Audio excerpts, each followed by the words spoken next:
to the International Space Station.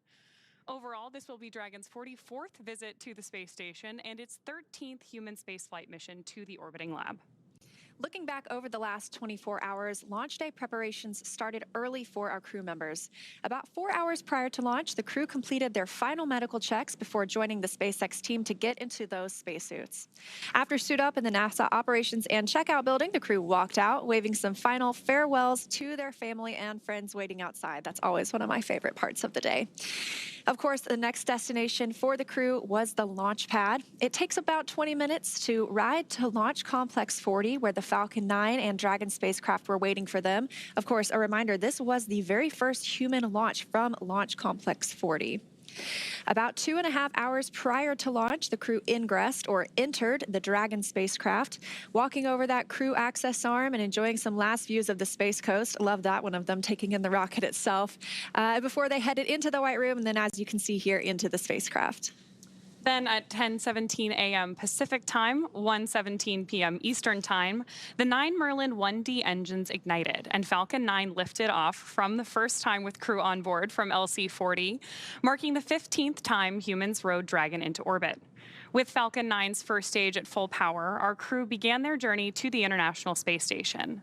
Just about T+8 minutes into that mission, our first stage returned to Earth and landed at Landing Zone 1. A couple of minutes after that, we had spacecraft separation where we saw Dragon finally flying free with Crew-9 on board. About 45 minutes after liftoff at 11:03 a.m. Pacific, Dragon executed the phase burn. This is the first of 5 major burns required to raise Dragon's orbit and position it for approach to the International Space Station. Dragon raised its orbit using the Draco thrusters over the last several hours as it continues to chase down its destination, the space station. And then just a few hours ago, the boost burn took place at 7:58 p.m. Pacific time. The boost burn put our crew in an orbit where Dragon's apogee, or the highest point of the orbit, is about 10 kilometers lower than the station. But before we can approach the station, we need Dragon's entire orbit, not just that highest point, to be effectively shadowing the space station. So after that, we executed the close co-elliptic burn at 8:42 p.m. Pacific. The close burn placed Dragon on an orbit roughly co-elliptic with the space station, meaning that it's maintaining an orbit roughly 10 kilometers lower than the station the entire way around the Earth. Again, that's in contrast to only being 10 kilometers lower than the station during the apogee, or the highest point in the orbit, which is what was achieved by the boost burn beforehand. Now from there, this morning at 7:54 a.m. Pacific time, we executed the 4th major maneuver known Freedom as... copies go, 2001 Zulu. And that was good news from the crew. It sounded like Commander Nick Hague aboard Dragon. They just got the go for the approach initiation burn. We're tracking that in a little less than 30 minutes now. However, let's rewind a little bit. This morning, we did execute the transfer burn, 7:54 a.m. Pacific time. That's where we raised Dragon's apogee, or the highest point of its orbit, to just 2.5 kilometers lower than the station. Then we rounded everything out with the final co-elliptic burn at 8:41 a.m. Pacific to once again maintain that constant orbit lower than the station, this time just 2.5 kilometers below. That was a shorter burn lasting just over 30 seconds.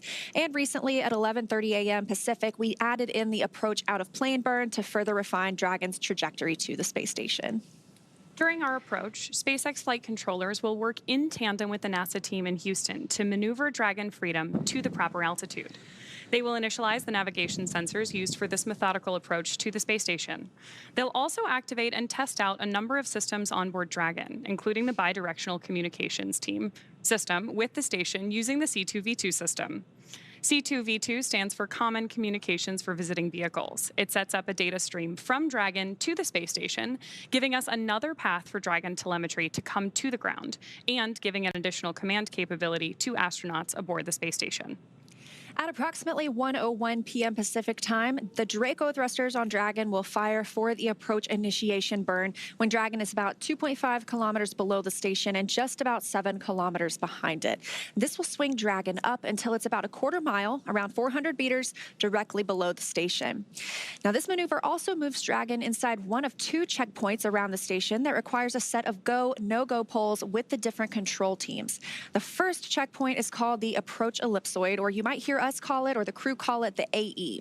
That's an imaginary shape measuring 4 kilometers by 2 by 2 kilometers. It's essentially a large 3-dimensional oval. Before Dragon is given permission to move inside the approach ellipsoid, the capsule is configured to be on what is known as a 24-hour safe trajectory. That means that if Dragon lost all control to its thrusters, it would be at least 24 hours before its trajectory would move it inside the approach ellipsoid. The NASA and SpaceX teams will do a go, no-go poll to move Dragon inside the keep-out sphere, another checkpoint that consists of an imaginary sphere around the space station with a radius of 200 meters. Flight controllers use this to monitor all arriving and departing vehicles. This is another chance to confirm all of the guidance, navigation, and control systems are working correctly on Dragon before moving closer to the station. It also carries a similar requirement on orbital trajectory. If Dragon were to somehow lose control of its thrusters, it and the space station would be safe for 4 orbits, or about 6 hours, rather than the 24 hours required to enter the approach ellipsoid. Once Dragon arrives at 400 meters below the station, it will be at what's known at waypoint 0. That will be our first checkpoint during our approach. The vehicle can hold here at 400 meters if needed, but if all of the systems check out, Dragon can continue its approach to waypoint 1. Dragon's move from waypoint 0 to waypoint 1 will swing it up and out in front of the station, arriving at a distance of approximately 220 meters. At this point, it'll be on what we call the docking axis. That essentially means it's directly in front of the docking port. Crew-9 today is headed to the forwardmost port on station, so known as Node 2 forward. Dragon has docked to Node 2, also known as Harmony, for all of our crewed missions so far, because that's where both international docking adapters are located, installed for these new commercial spacecraft flights, as well as any other future spacecraft that use the international docking standard. Once Dragon is just 20 meters away at waypoint 2, the spacecraft focuses on aligning its docking system with the international docking adapter. We may hear the call-out CHOP, which stands for Crew Hands-Off Point, a little less than 30 seconds before docking. At that point, any aborts will have to be done automatically by Dragon. And of course, the grand arrival today is when our crew arrives at the space station. Dragon will fly in and make contact with the International Docking Adapter, or the IDA, and that gives us what we call soft capture. The soft capture ring will then retract until sensors indicate it's time for 12 hooks to drive in place and give us a hard capture, and for firmly secure Dragon to its new home on the space station.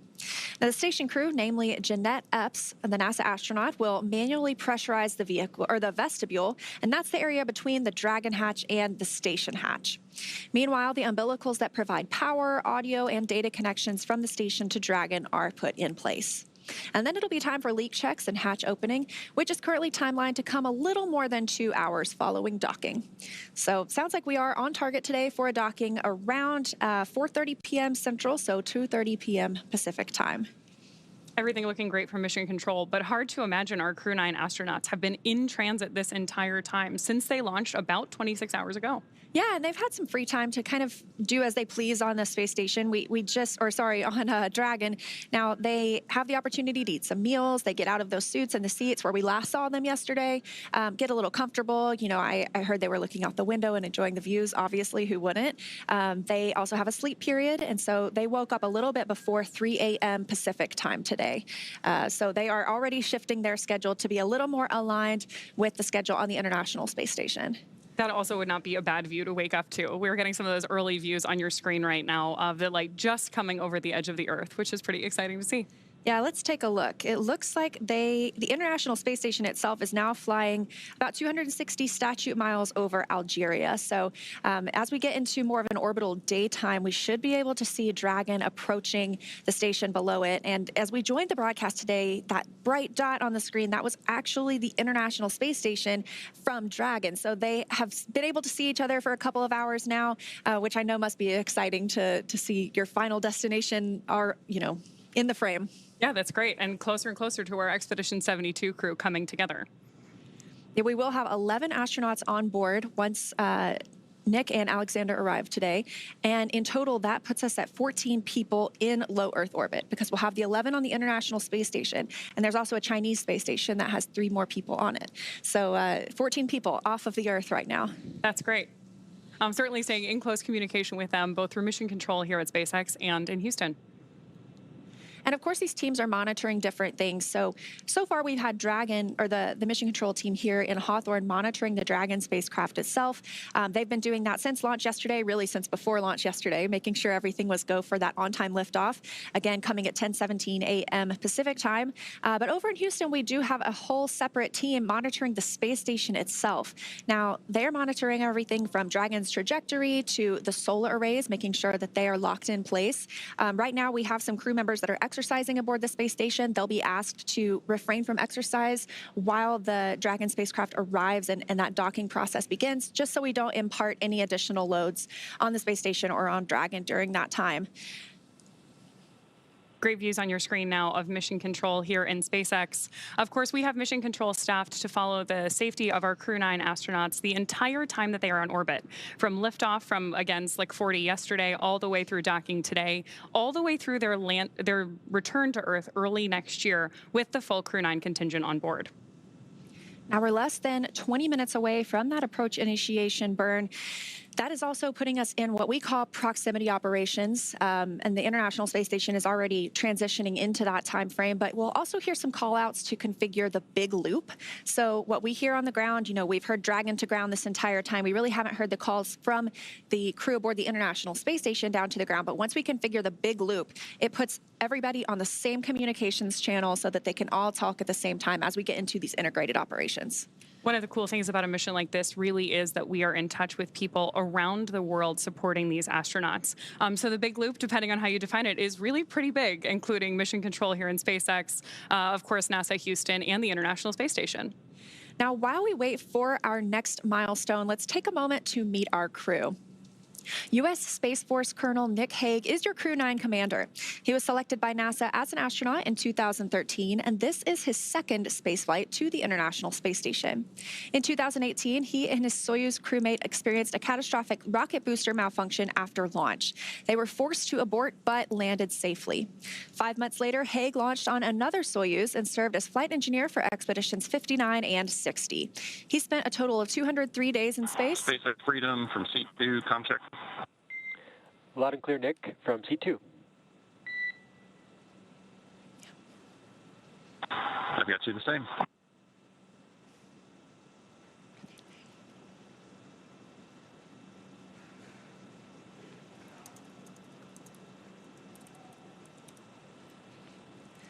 All right, a little bit more about Nick Hague. He spent a total of 203 days in space previously and performed 3 spacewalks. He's a Kansas native and a test pilot and a distinguished graduate of the United States Air Force Academy. Nick spent 5 months in Iraq with support of Operation Iraqi Freedom. He voluntarily transferred from the United States Air Force to U.S. Space Force in 2021 and is an active colonel. His wife, Katie, is a retired U.S. Air Force colonel as well, and they have 2 sons. To learn a little bit more about Nick, let's take a look at this video. The point of the human exploration of space is to benefit everyone on Earth.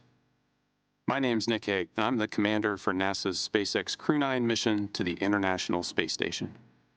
Space is really hard. It's dynamic, it's unpredictable, and we've seen that play out over the last several months. But that's no different than the way it's always been. And so it's phenomenal to be part of a team that you see them respond to that and throw themselves at these new challenges and figure out ways to make it happen. It just makes you really proud to be part of the NASA team. I grew up on a farm out in western Kansas, looking up at the night sky, staring at the stars, dreaming about exploring space. At some point when you're growing up, the childhood dream of going to space transitions to a professional ambition. And for me, that time was at the test pilot school at Edwards Air Force Base. I've been to the space station before. My first launch was not quite successful, and we aborted about 2 minutes into the flight. So what was supposed to be a 200-day mission ended up being a 20-minute mission. I was able to try again 5 months later and complete the job that I was asked to do, which was go to the space station and spend 6 months on board. So I was part of expeditions 59 and 60. Our mission hasn't changed. It's to get to the space station, conduct research, and come home. How we're going to do that is going to look a little bit different. This time, we're going to launch with just 2 crew. We're going to have 2 empty seats for Butch and Sunny, so that at the end of our mission, we're going to be able to bring them home. But one of the most exciting and challenging aspects of what lie ahead is how Alex and I are going to integrate into their crew. You know, they've been on the station for several months already, and it's going to be thrilling to be able to join them and get to work, doing that mission of discovery, conducting science, performing upgrades on the station, figuring out how to live and work not just in low Earth orbit, but how we're going to do that when we go to the moon and on to Mars. Safety culture at NASA is so critical. We manage risk every day. Just being able to watch the agency navigate those decisions over the last several months and balance the risk and the safety of the crew and the well-being of the crew and the vehicle and the mission has been phenomenal. What is crystal clear in that entire process is the commitment to making sure that when we launch crews, we're going to bring them home safe. Used to that too. Go ahead on to Matt. You're confused by my last call. It's because it was unnecessary. That's a for reference procedure if we are not using task time. So disregard, please. We copy, and it definitely doesn't hurt. So thanks for the clarification. Good discussions there between Mission Control and our crew up in orbit. Next up, of course, we have Mission Specialist Aleksandr Gorbunov. This is his first time in space aboard Crew-9, but of course has been preparing for this flight for much of his career. He studied engineering with qualifications in spacecraft and upper stages from the Moscow Aviation Institute. Gorbunov graduated from the military department with a specialty in operation and repair of aircraft, helicopters, and aircraft engines. Before his SpaceX for big loop contracts.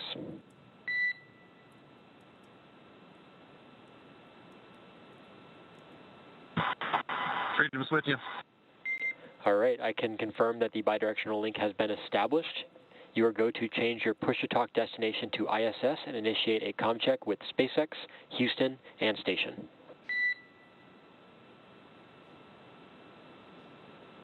And copy that. And then just for clarity, stay on this the rest of the time.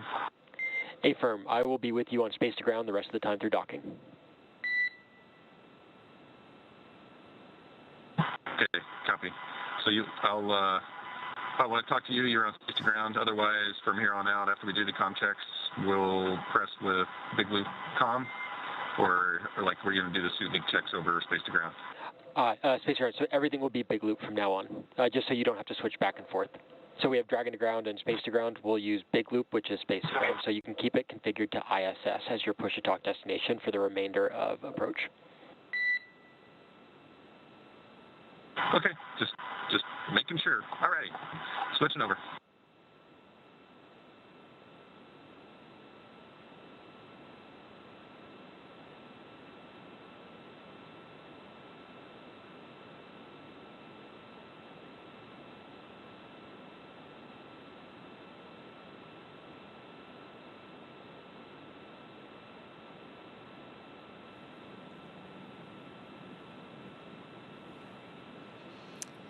All right, a little back and forth between our crew. Freedom on the big loop. Comm check. SpaceX has you loud and clear on the big loop. How me?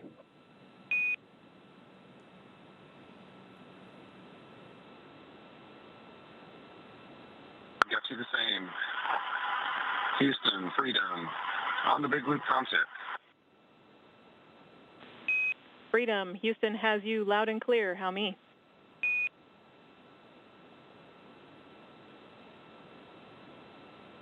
Catch you loud and clear, Houston. And station, Freedom, comm check on the big loop.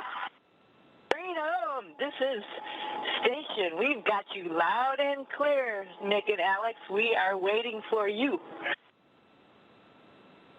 Loud and clear. Can't wait to get there. And tally ho, we got you in the window.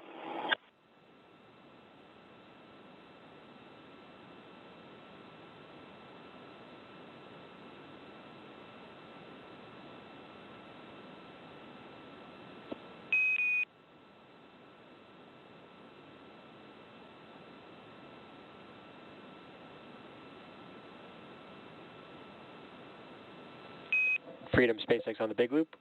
We'll call that comm checks complete. We will stay on this loop for the remainder of approach. All comms.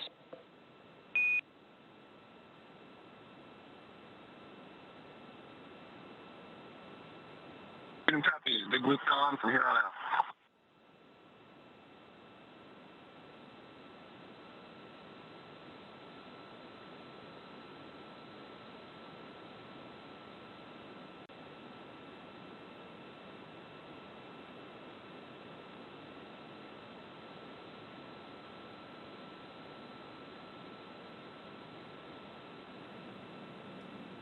All right, we did hear those big loop communication checks complete. So we were just talking about the big loop.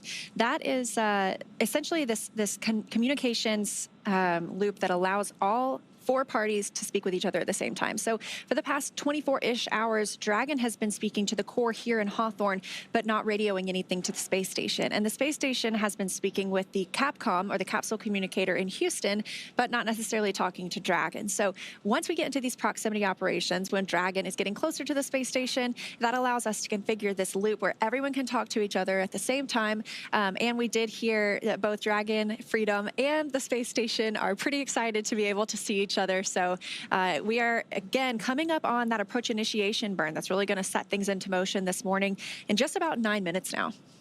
It's really exciting. And you can also hear that enthusiasm from the astronauts on board the International Space Station as they make that confirmation of contact over the big loop with Crew-9 on board Dragon right now. Returning a little bit to the history of Aleksandr Gorbunov's path to flight today. Before his cosmonaut selection in 2018, he worked as an engineer for a rocket space corporation and helped support cargo spacecraft launches from the Baikonur Cosmodrome. Let's hear a little bit more about his career from Aleksandr himself.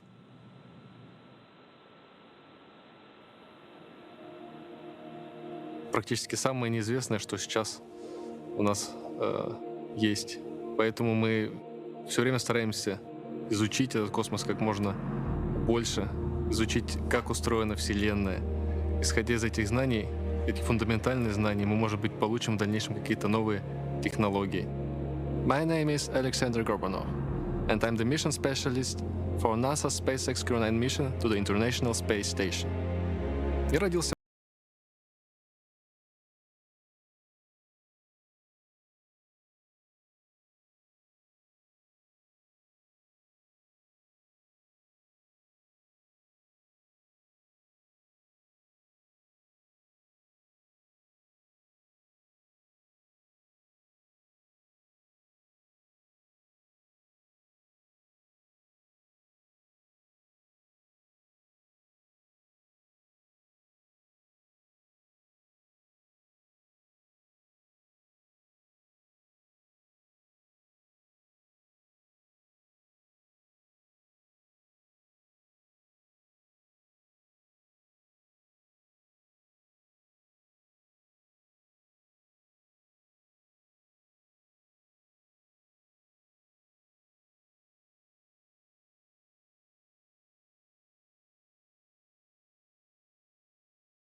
to make sure we were launching Dragon and this new crew to a fully functional orbital laboratory. After the post-sleep period this morning, the crew got right into preparing for Dragon arrival. NASA astronauts Matt Dominic and Mike Barrett will be in the station's cupola, that bay window looking down on Earth, using special software to track Dragon's approach and make sure it's staying in the expected zones. Once Dragon is docked, Jeanette Epps will be primed to move right into hatch operations. She'll start by opening the large hatch at Node 2 forward, giving her access inside the pressurized mating adapter.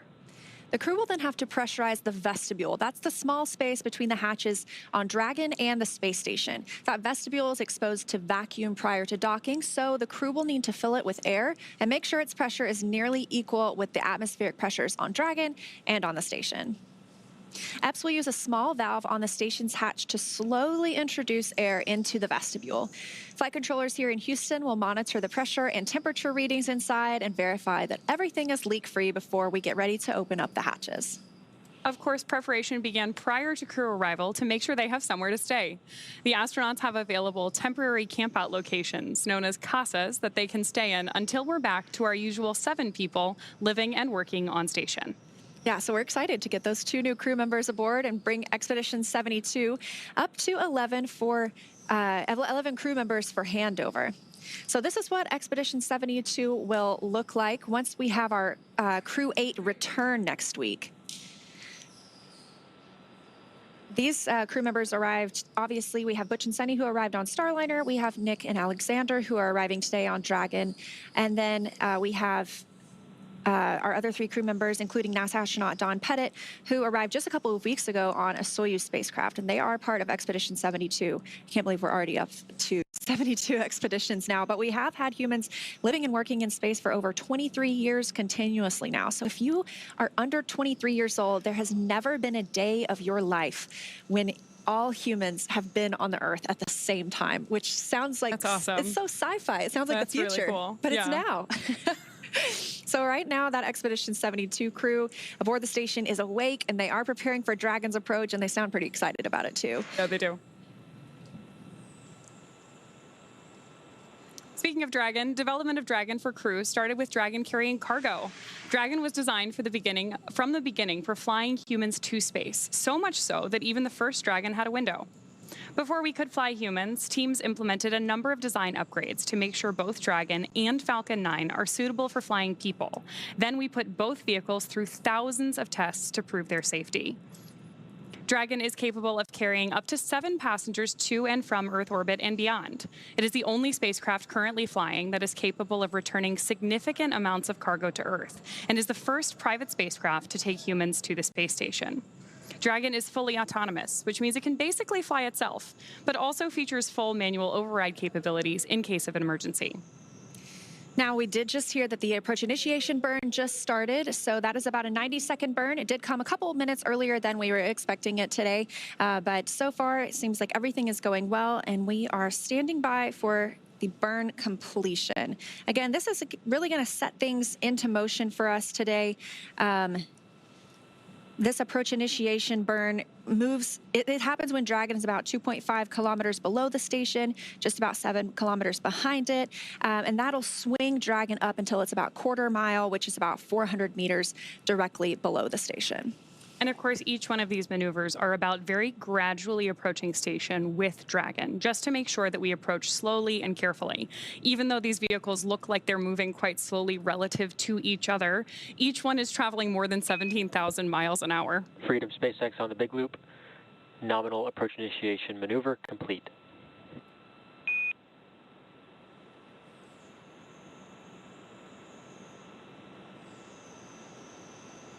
Freedom copies on the big loop, nominal AI burn, and we are complete with Section 5, holding Section 6 of suit donning for your go for suit leak checks.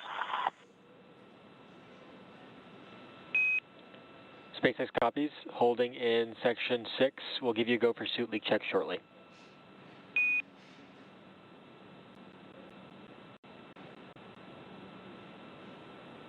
Freedom copies.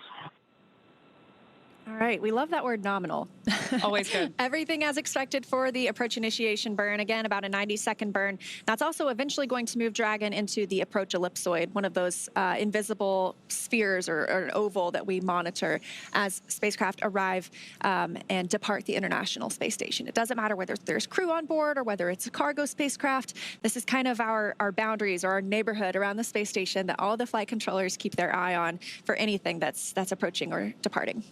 And that really a methodical approach to approaching station was a big part of how Dragon was designed from the very beginning. Like we were talking about earlier, whether it's cargo or crew, we always approach station in a really similar way. Now, speaking of these two vehicles, which are about to meet up in space, even though we had those earlier views where... Freedom, SpaceX on the big loop, looking for you're okay to come back on board with cameras.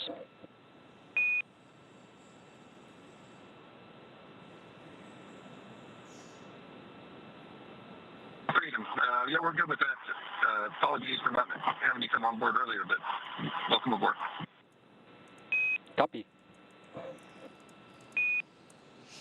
Good news there that we should soon be getting views of our Crew-9 astronauts on board Dragon, suited up and ready to approach the station.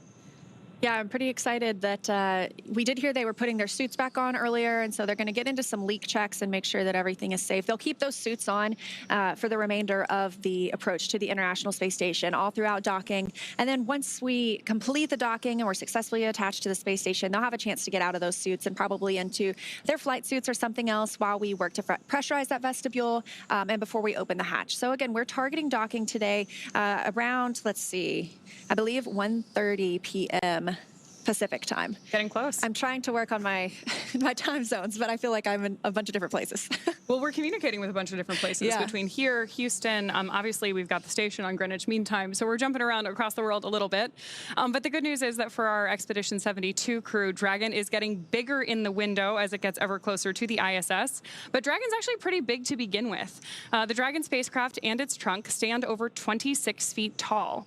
There are 2 windows on the spacecraft, plus 1 under the nose cone. The nose cone opened shortly after launch, so if you were with us yesterday, you heard us call out that major milestone, which allows us to expose the forward bulkhead thrusters and docking mechanism that will connect with the International Space Station. Dragon's trunk holds solar cells, which power Dragon while it's in free flight, and the trunk can also carry unpressurized cargo to the station. Now, Dragon has 16 Draco thrusters that can be used in space to help navigate the spacecraft to its destination, each providing 90 pounds of force, which really takes you a long way once you're in the vacuum of space. That doesn't include the 8 Super Draco thrusters used for an abort, which are no longer active once the crew is in orbit. Dragon has played a significant role in advancing our future in space by safely transporting crew to and from the space station.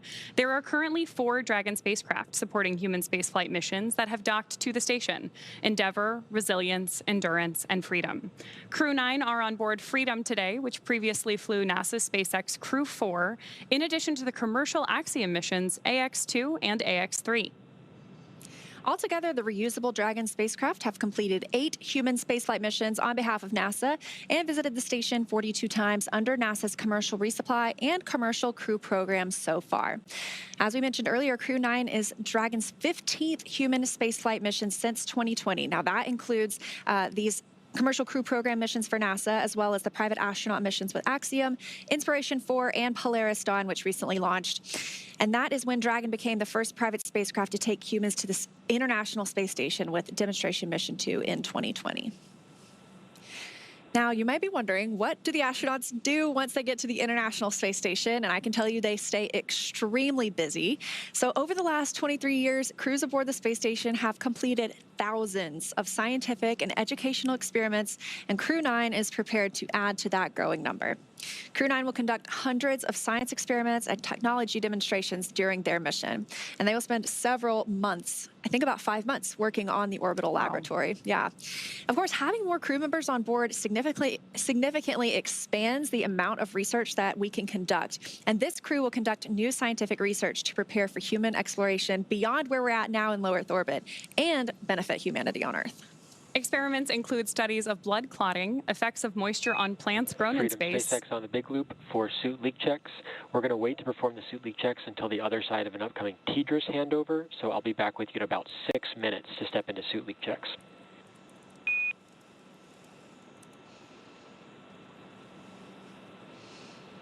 Signal copies, we'll be ready.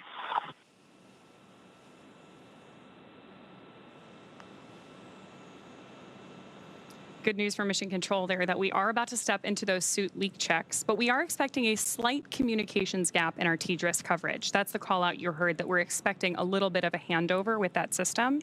So what we're going to do now is wait before moving into that procedure just to make sure that we have constant communications throughout it. Speaking of things that are happening constantly, back to our experiments on board the station, we're also going to be studying vision changes in astronauts. Those are just a few of more than 200 scientific experiments and technology demonstrations taking place during this mission. These projects span a wide range of disciplines, from life and physical sciences to advanced materials, technology development, in-space production applications, and even student-led research, which are always some of my favorite experiments. Results from those studies will bring value to humanity both on Earth and in space, further our ability to explore, and enable a robust market in low Earth orbit. So let's break it down a little bit more and talk specifically about some of the experiments that will be happening while Crew-9 is aboard the space station. The megakaryocytes orbiting in outer space and near-Earth research experiment investigates how environmental conditions affect the development and function of megakaryocytes and platelets.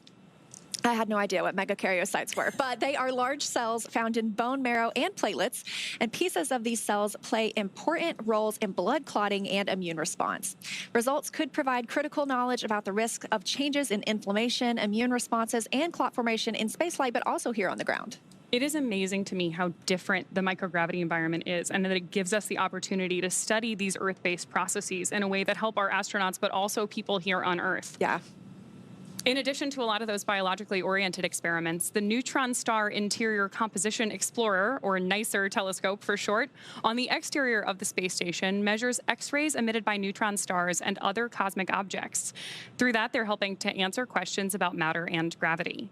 In May of 2023, NICER developed a light leak, which is allowing sunlight to interfere with daytime measurements. Special patches have been designed to cover some of that damage, and those will be installed during a future spacewalk, returning the instrument to around-the-clock operations. And that's a plug for me. If you've never watched a spacewalk, if you've always gotten to watch a launch or a docking, but you've never taken the time to tune in when we have 2 crew members outside of the hatch, I have to encourage it. It is some of the most incredible work from the teams on the ground to the teams on the space station and, of course, the crew members outside. So it sounds like we're going to have some of those coming up to conduct that experiment and that installation. So keep an eye on blogs.nasa.gov or just nasa.gov in general for when you can look to watch any spacewalks. Back to some of the research. Some astronauts experience vision changes, and it's a condition that we call SANS, or spaceflight-associated neuroocular syndrome. There's a B complex investigation testing whether just a daily B vitamin supplement can prevent or mitigate this problem and assess how genetics may influence individual response. Now, one of those variations could be related to a metabolic pathway that requires B vitamins to function properly. And when we have inefficiencies in this pathway, it can affect the inner lining of blood vessels, and that can result in leaks that actually may contribute to vision changes. So providing B vitamins that are known to affect blood vessel function positively could minimize issues in who we find to be genetically at-risk astronauts. As people travel farther from Earth for longer, growing food also becomes increasingly important. Scientists conducted many plant growth experiments on the space station using its veggie hardware, including Veg-01B, which demonstrated that outrageous red romaine lettuce is suitable for crop production in space. Plant Habitat 07 uses this lettuce to examine how moisture conditions affect the nutritional quality and microbial safety of plants. The advanced plant habitat controls humidity, temperature, air, light, and soil moisture, creating the precise conditions needed for this experiment. I absolutely love the veggie experiments. I think they're some of the most visual experiments that we have on the International Space Station. We have grown everything from zinnias. I don't know if you recall when... Those are beautiful photos, too. They're so beautiful. If you haven't seen them yet, astronaut Scott Kelly, he spent about a year in space, and he grew some zinnias and took some beautiful pictures in the cupola. And it's just such an amazing contrast of, Earth and space, and it's so... You can hardly, you can't live in just outer space, and here are these beautiful zinnias inside our beautiful habitat of the space station. So those are amazing, and they've also grown some chili peppers. Chilies are my favorite. So this is my favorite experiment that's ever been done on space station, just because I think it would be fun to get to grow something and then eat it in space. Yeah, and of course the lettuce too. Everybody loves a fresh salad. So oh yeah. I won't say everybody, but I do. Now, there are 9 currently 9 astronauts and cosmonauts living aboard the International Space Station. They are Expedition 72. Of course, that includes the 4 Crew-8 members. They arrived in March 2024, and we expect them to return sometime next week. We're still looking at dates and weather and things like that. But stay tuned to nasa.gov for the latest updates on their return. That includes NASA astronauts Matt Dominic, Michael Barrett, and Jeanette Epps, as well as Roscosmos cosmonaut Aleksandr Gorbunov. So when Aleksandr Gorbunov gets there today, we'll have 2 Alexanders on board. And of course, on the Soyuz spacecraft that launched just a couple of weeks ago, we have NASA astronaut Don Pettit, and then Roscosmos cosmonauts Alexei Ovchinin and Ivan Wagner. And a really fun fact about Alexei. Freedom SpaceX on the big loop for suit leak checks.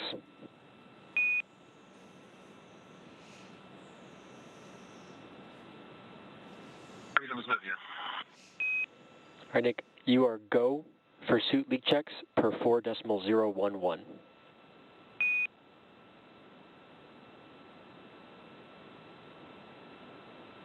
Go for suit leak checks.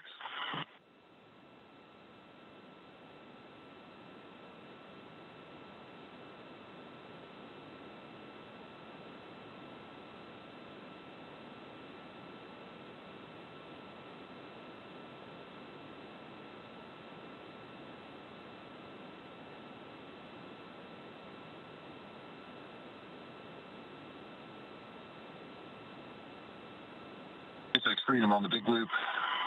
Section 2, 2.2, ready to pressurize.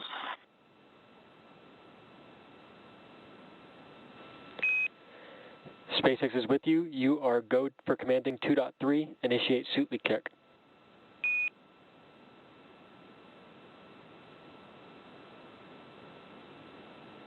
Freedom, Captain, go.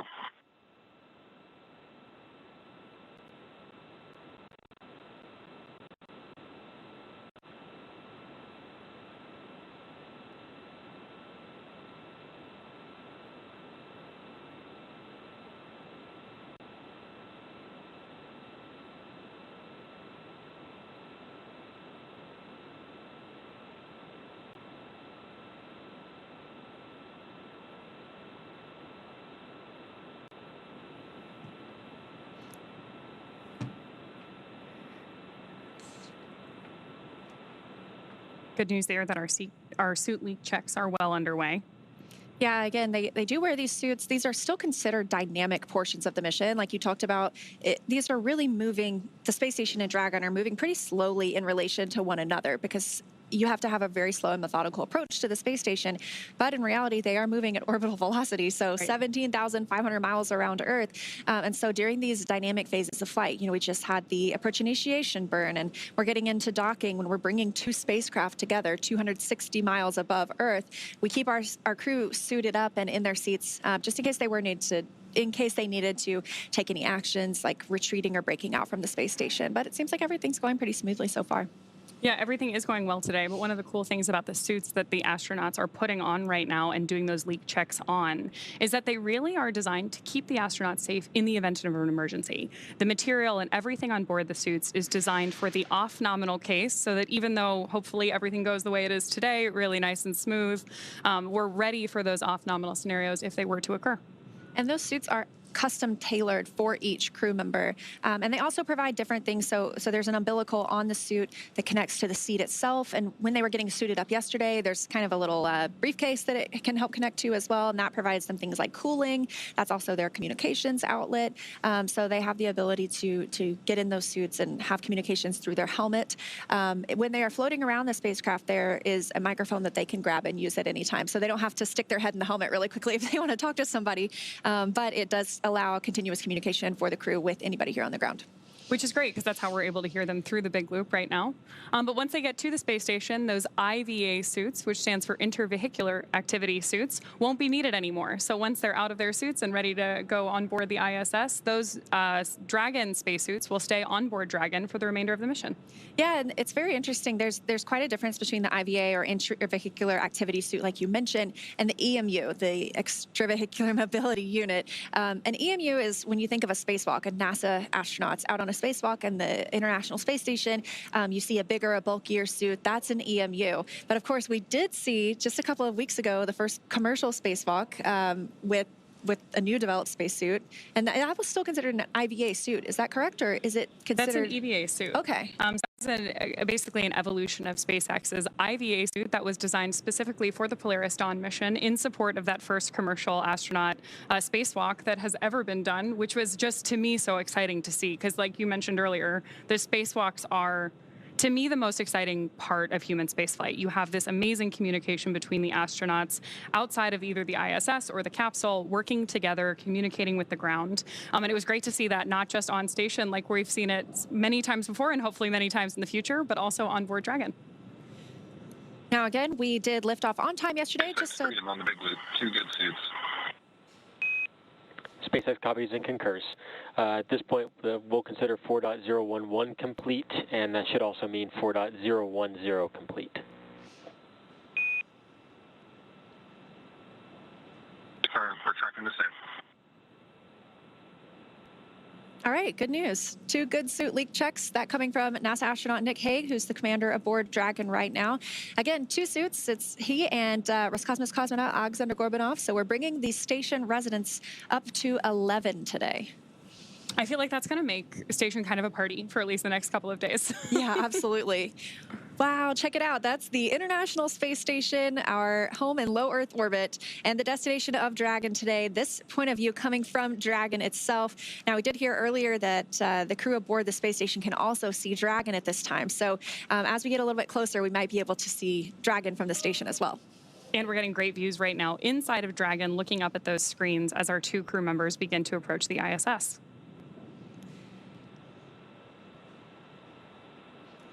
Now, as we mentioned, we are here in Hawthorne at SpaceX, and we have Mission Control Hawthorne just over to our left, monitoring everything aboard the Dragon spacecraft itself. But we have 2 spacecraft in this game today, the other one being the International Space Station in low Earth orbit. So for a little update in that side of the house, I'm going to toss it over to my colleague, Gary. Hey, Leah and Ronnie, it is so great to be with you. We're over here at NASA's Mission Control Center in Houston, Texas, following along with the operations of Crew-9, Nick Hague and Aleksandr Gorbunov on the way to the International Space Station. We just heard an update that they had a great suit leak check, and we are counting down to the approach initiation mid-course maneuver. This is a maneuver that allows the Dragon spacecraft any course correction maneuvers necessary to align ourselves with the next waypoint, waypoint 0, right underneath the International Space Station. That allows for the next series of maneuvers, which Leah, you and Ronnie have both went over beautifully to sweep out right in front of the International Space Station in preparation for docking. In the meantime, the teams here in Mission Control Houston are preparing for the docking of the 2 crew members to the International Space Station to bring the orbiting complex's population up to 11. So in the past couple of hours, NASA astronaut Butch Wilmore got a head start on preparing some of the monitoring tools that are necessary from the inside of the International Space Station. While the 2 crew members are approaching the International Space Station, they're going to have help from across the United States, but also from aboard the orbiting complex. It'll be NASA astronauts Mike Barrett as well as Matt Dominic that are in the cupola monitoring the operations of Nick Hague and Aleksandr Gorbunov making their way to the International Space Station. Here in the room, though, we're following along. Teams are led by the flight director Marcos Flores, who is leading the teams here for the docking operations. The voices that you're going to hear from Mission Control in Houston is Tess Caswell, one of the Capcoms. Sitting next to her is NASA astronaut Nicole Mann. Some of the voices you'll be hearing from here in the room. The space station has to be prepared in such a way to receive the Crew-9 Dragon Freedom, and so the ISS itself is being configured for its docking attitude. In fact, some of the SARJs, the Solar Alpha rotary joints, are locked and in a feathered position. They need to be maintained in a position for the docking operations, and in fact, there will be attitude control maneuvers to make sure that Nick Hague and Aleksandr Gorbunov make their way safely to the International Space Station. Everything's looking well on our side, and we're counting down to that approach initiation mid-course maneuver, and we're following along with the operations all along the way. Very soon we'll be entering inside the approach ellipsoid. Right now we've been undergoing joint operations, but once we're inside the approach ellipsoid, we're operating by joint flight rules, and we'll make those incremental steps to get those 2 crew members docked and on board the orbiting complex. With that, everything's looking good from here in Mission Control Houston, so I'll send it back over to you both in Hawthorne. Thanks, Gary. Great to see how things are going in Houston, and it does sound like things are pretty smooth this morning. So again, standing by for that mid-course maneuver coming up in about 9 minutes. This view on the right side of your screen from Dragon itself, and that one from Dragon of the space station. That's where we're heading today. It's really looking great. It has to be exciting after this whole journey. Again, beginning yesterday, if you happen to join us for yesterday's webcast, we did lift off from Space Launch Complex 40 at Cape Canaveral Space Force Station just about 27 hours ago now. And our Crew-9 astronauts have been making their way to the International Space Station. Right now, everything is looking good, and we are tracking an initial contact between Dragon and the space station, which is expected here in just a little bit more than an hour. If you take a look inside, you can see those 3 crew displays. That's how the crew is monitoring their approach to the International Space Station. They were able to watch the launch and rendezvous all the same way. They do not need to take command over anything during this time. They do have the ability, though, if needed, to take command, but it is a fully autonomous ride. And then on the left, you can see Dragon from the International Space Station. Let's take a look. It looks like they are flying 269 statute miles over the Tasman Sea in an orbital daytime. Great views here of both vehicles on your screen. Again, if you are just joining us, that is Dragon on the left-hand side and the ISS on the right. Of course, as we get a little bit closer to docking, Dragon's actually going to swing up in front of the station to approach the Harmony module, which means that as great as this view of Dragon with the Earth in the background is, we are not going to have it as we get closer to docking because we are going to move up into that approach axis. And once Dragon gets to the Harmony module, it'll be docking on the Node 2 forward port. That's the most forward port on the International Space Station. There is another that is the Zenith port, or that's the space-facing port, and that is where the Crew-8 Dragon is docked right now. So there'll be 2 Dragons for our crew members on the space station once Crew-9 arrives today. However, not for long, because we are expecting this handover period to take just about a week. That allows the Crew-8 astronauts to bring the Crew-9 crew members up to speed, make sure that they are ready to take over everything that they've been working on over the last several months. So once that handover period is complete, obviously we also have to take a look at what the weather looks like here on Earth, because this is a splashdown.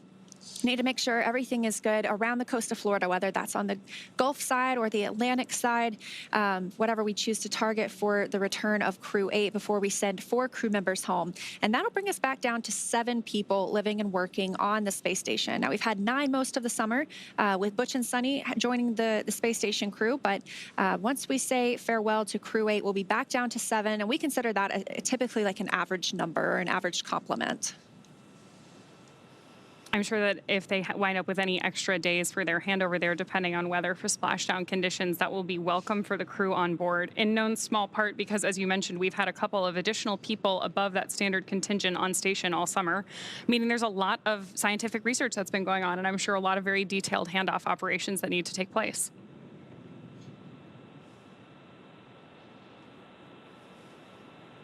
Now, again, I mentioned we are in an orbital daytime right now, and so the International Space Station sees about 16 sunrises and sunsets a day.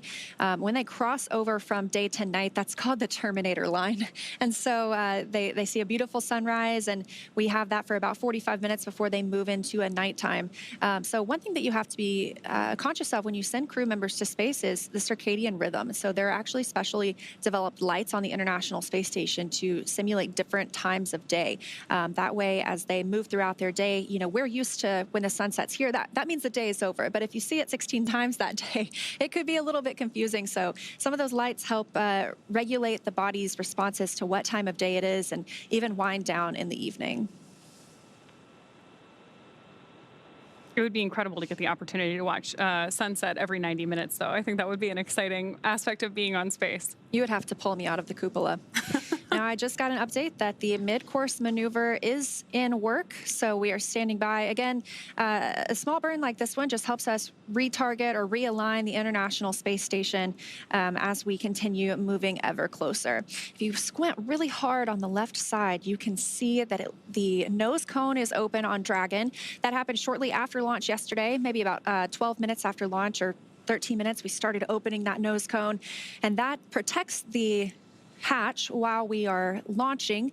But once we're in space, obviously we want that exposed so that as we get to the space station today, we can connect the two spacecraft together and eventually welcome our 2 new crew members on board.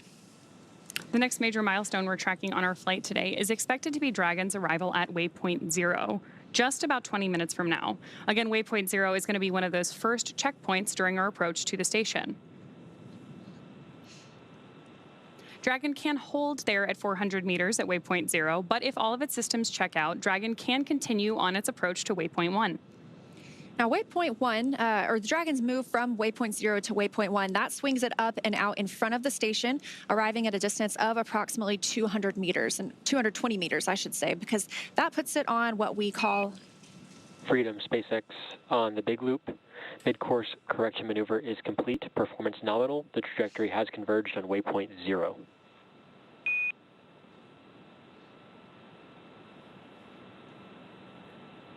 Good turn and converge to waypoint 0. All right, just as we were discussing, it really just refines that trajectory and it's putting them up toward waypoint 0. So that's our next major milestone. But once we move past waypoint 0 and to waypoint 1, again, that's about 220 meters directly in front of the space station. So that puts us on the docking axis, which essentially means it's directly in front of the docking port. And again, today they are headed to the forwardmost port on station. That is node 2 forward. So again, Dragon is docked to node 2. We call it Harmony for all of our crewed missions so far, because that's where both international docking adapters are located. And these are installed for new commercial spacecraft flights, as well as any other future spacecraft that use the international docking standard. These views we're getting of Dragon right now are incredible, with the clouds on Earth in the background. Yeah, let's take a look. It looks like they are actually flying 264 statute miles just north of New Zealand. So if we didn't have those clouds, we might have gotten a really beautiful look at New Zealand below. I'm sure they'll get plenty of chances over the next 5 months as they look out the cupola. Moving forward in our timeline today, once Dragon is only 20 meters away at waypoint 2, the spacecraft focuses on aligning its docking system with the International Docking Adapter, or IDA for short. We may hear the call out CHOP over the nets, which stands for Crew Hands-Off Point, a little less than 30 seconds before docking. At that point, any aborts would have to be done automatically by Dragon. Of course, once we get that close to the space station, the next major milestone is crew arrival, so docking.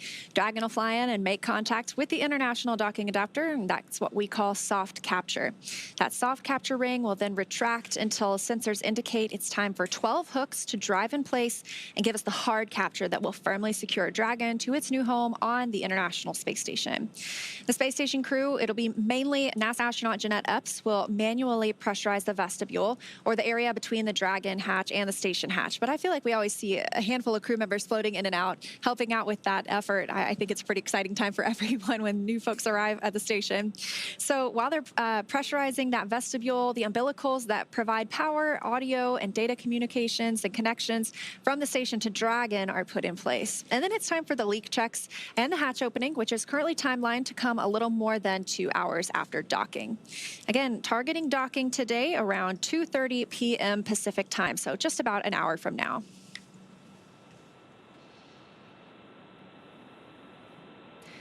Now, our next call-outs we expect to hear a little less than 7 minutes from now are the go and no-go for waypoint 0 approach.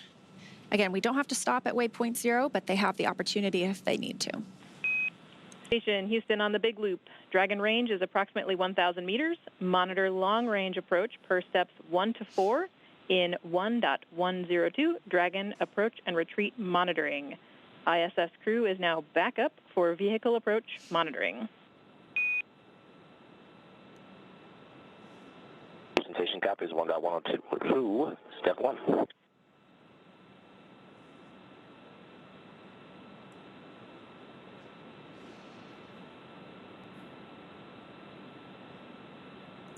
Currently aboard the International Space Station itself, it's about 8 p.m. because they use GMT or Greenwich Mean Time. And so it is winding down most of the day for our crew members on orbit. However, like we mentioned earlier, NASA astronauts Matt Dominic and Mike Barrett will be in the cupola and helping to monitor the arrival of Dragon. But as we just heard, a reminder that really Nick and Aleksandr are prime for monitoring the arrival of their spacecraft. The crew on the space station could send any retreat commands to Dragon if they absolutely needed to, but we expect that our crew members inside the spacecraft itself would be prime for that. And we did just have a satellite handover. So we use the tracking data and relay satellite systems aboard the International Space Station. These are positioned at different locations, and as we hand over from one to another, it's all planned and tracked, but it means we do lose some video communications at some points, and sometimes even audio, but we expect to regain that pretty shortly. Right on time. They're back, yeah. We are, of course, tracking Dragon with a camera at the moment, so that means we're adjusting it manually periodically. So you may see it move around a little bit on your screen. But when Dragon does come back into view, you'll have a really good view of that forward, there we go, that forward nose cone open so that we can see that docking adapter, which is what, of course, we will use to mate to the ISS, first through that soft capture, then that hard capture. And then when we open up the hatch a couple of hours later, that is the section of the spacecraft that our two astronauts will move through as they join the Expedition 72 crew. I did just get a notification that we are inside the AE, or the approach ellipsoid.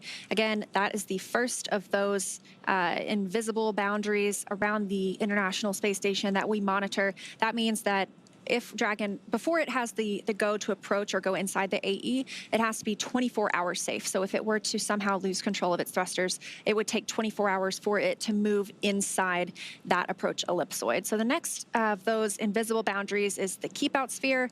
It's a little bit different. You have a 6-hour free safe trajectory, meaning that neither Dragon nor station would impact each other.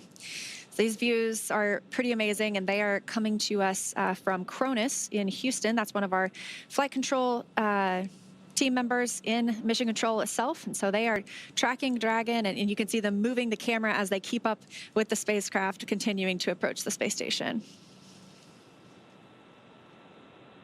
We've said it already on this particular webcast, but it's worth repeating that the approach ellipsoid is significant in large part because these vehicles are both moving so fast. Again, the approach ellipsoid is about 2 kilometers by 2 kilometers by 4 kilometers. But in terms of spacecraft orbital dynamics, that's actually pretty close, in no small part because both Dragon and the International Space Station right now are traveling more than 17,000 miles per hour, which also means they're orbiting the Earth roughly every 90 minutes.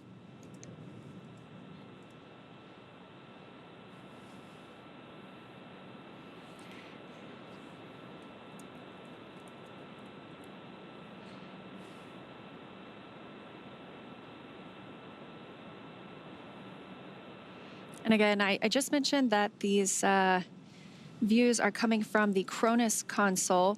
I have the full definition now. That one's always hard for me to remember, but it stands for Communication Radio Frequency Onboard Network Utilization Specialist. So you can't blame me if I can't spat it out right away. But yes, our team members at that console are providing us great views of Dragon and usually do such a great job. Freedom SpaceX on the Big Loop. Ground is go for approach 0, and we'll be enabling the maneuver shortly. Expected approach 0 start at 204530 Zulu.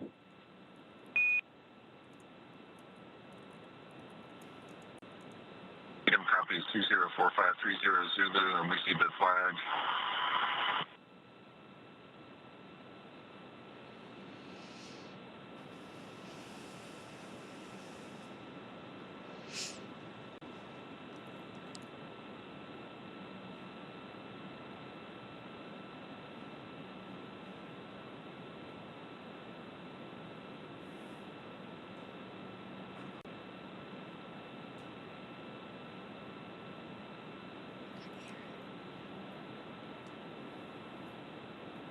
All right, so a little bit about this mission. You know, we have what most people are familiar with is the idea of a mission patch. These have gone back generations. But if you don't know how they come to exist, for decades now, crew members have worked together to develop the patch for their mission, and they determine what aspects of the mission they want to highlight and any special details they'd like to include.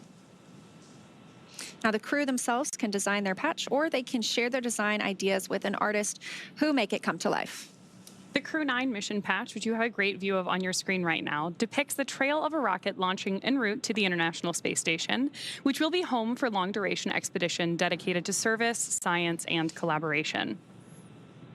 Coastal waves are inspired by the historic Florida launch site and on a larger scale represent our blue planet, the global ocean, which you get a live view of right now, connecting all the continents. And then a falcon with the number 9 as its beak and a crescent moon as its eye is a nod to the Falcon 9 rocket, while the constellation Draco honors the Dragon spacecraft that is taking Crew-9 to their destination and that we are watching live from space right now.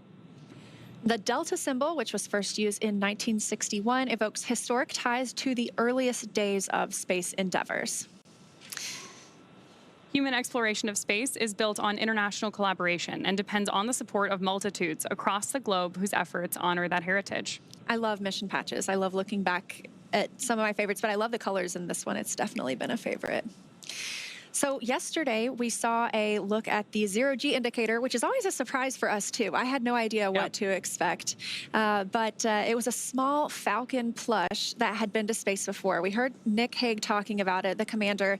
It flew with he and Alexei Ovchinin on their Soyuz flight to the station in 2019. And what I wanted to mention earlier was Alexei Ovchinin is also on the space station right now. So they're doing a reunion in space. It'll be he, Nick Hague, and this Falcon plush. And they've now arrived on 2 different spacecraft this time, but back together in space. I love those testaments to really like the human nature behind human spaceflight, whether it's the mission patch or the zero-G indicator. And of course, it should be a good reunion for that team when they finally get on board the ISS. Yeah, absolutely. Again, still getting great views of Dragon as it continues its approach to the International Space Station. It looks like the next major milestone will be the go, no-go to approach waypoint 1. So expecting that in just a couple of minutes. We've had a couple of great burns, or I should say successful burns, keeping us on track with the station this morning.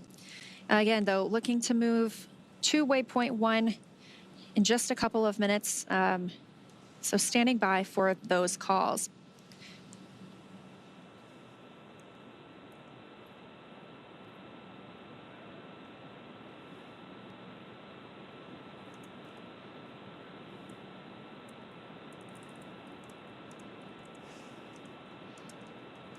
The zoom out we're getting on Dragon right now is really putting in perspective the size of the capsule relative to the Earth behind it. Yeah, absolutely. When you're zoomed in so close, and it's a testament to how good the cameras are outside the space station too. You could see every little detail almost, and they're still pretty far away. So they've not quite reached waypoint 0 yet. We're going to be waiting for that go no go for waypoint 1, as I just mentioned, in just a couple of minutes. But they are still a little bit away from the space station. Again, they'll be swinging up and out in front. So pretty soon we will lose those views of Earth behind Dragon as it becomes out in front of the space station. So we have to enjoy them now while we have them. Yes. All that being said, Dragon is still really moving pretty fast as it approaches the station. Just a couple of minutes ago, we heard the call out from Mission Control that they were about 1,000 meters away. And again, waypoint 0 is just 400 meters away. So we're moving pretty quickly considering how big Dragon and the ISS both are.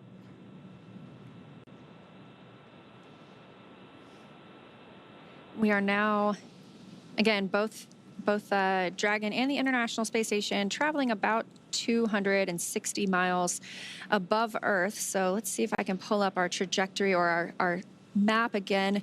It looks like they are flying just over Kiribati. So that is in the Pacific Ocean. And they'll be moving south of Hawaii soon. But you can actually spot the International Space Station with your naked eye.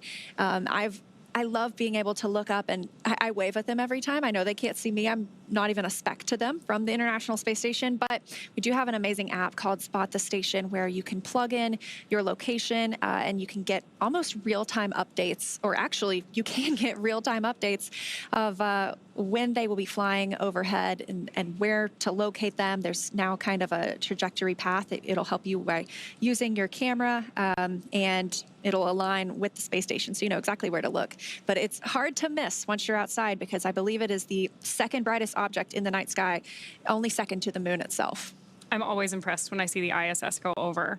It is much brighter than you would expect it to be, so there's no mistaking it for a plane or anything like that. And obviously the Spot the Station app is really helpful in making sure that you don't miss it when you can see it. Truly, it is unmistakable. Once you see it coming over the horizon, you're like, that is definitely it. And part of that, really, the reason you can see it so well is because of the size of the solar arrays on it. So you can only see it in dusk and dawn when it is dark outside, but the sun is still reflecting on those solar arrays. So it is just like a bright, beautiful star coming across the sky. And like you mentioned, there's no blinking light on it. So when you see it, you know it's not a plane. This is where we will have, once these two arrive today, we will have 11 people living and working aboard the station.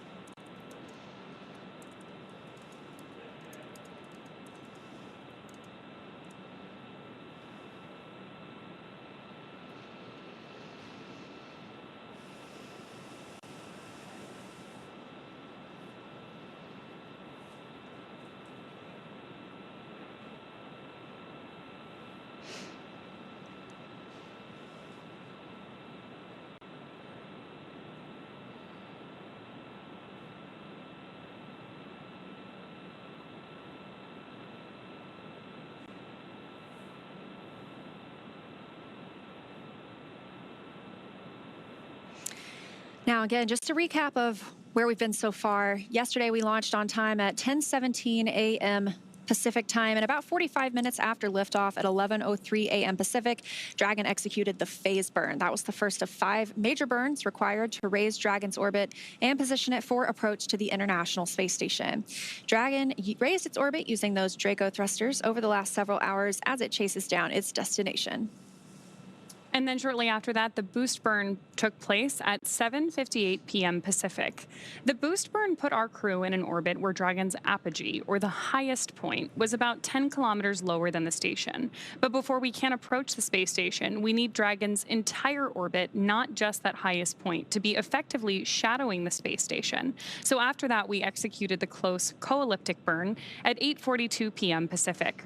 The close burn placed Dragon on an orbit roughly co-elliptic with the space station, meaning it was maintaining an orbit roughly 10 kilometers lower than the station, or roughly 6 miles, the entire way around the Earth. Again, that's in contrast to only being 10 kilometers lower than the station during Dragon's apogee, or the highest point in its orbit, which was achieved by that previous boost burn. From there, this morning at 7:54 a.m. Pacific, we executed the 4th major maneuver known as the transfer burn. That's where we raised Dragon's apogee, or the highest point of its orbit, to just 2.5 kilometers lower than the station. Then we conducted the final co-elliptic burn at 8:41 a.m. Pacific to once again maintain a constant orbit lower than the station all the way around. Again, that time just 2.5 kilometers below. That burn lasted just over 30 seconds.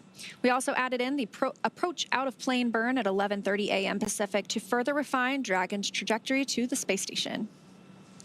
During this approach, SpaceX flight controllers will work in tandem with the NASA team in Houston to maneuver Dragon Freedom to the proper altitude. And we've already heard a lot of conversation back and forth between both teams on the nets already.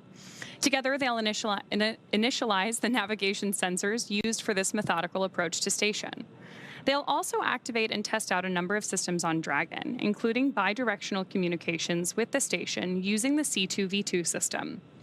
C2V2 stands for Common Communications for Visiting Vehicles, and it sets up a data stream from Dragon to the station, giving us another path for Dragon telemetry to come to the ground and giving an additional command capability to astronauts aboard the station.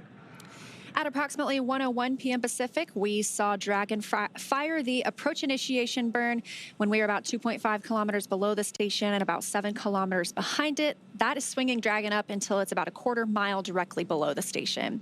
That's also moving Dragon inside the approach ellipsoid. So we did hear a confirmation of that shortly earlier. That's also called the AE, an imaginary shape measuring 4 by 2 by 2 kilometers and essentially a large 3-dimensional oval. The capsule was considered to be on what we call a 24-hour safe trajectory. That means if Dragon somehow lost control to all its thrusters, it would be at least 24 hours before its trajectory would move inside the approach ellipsoid.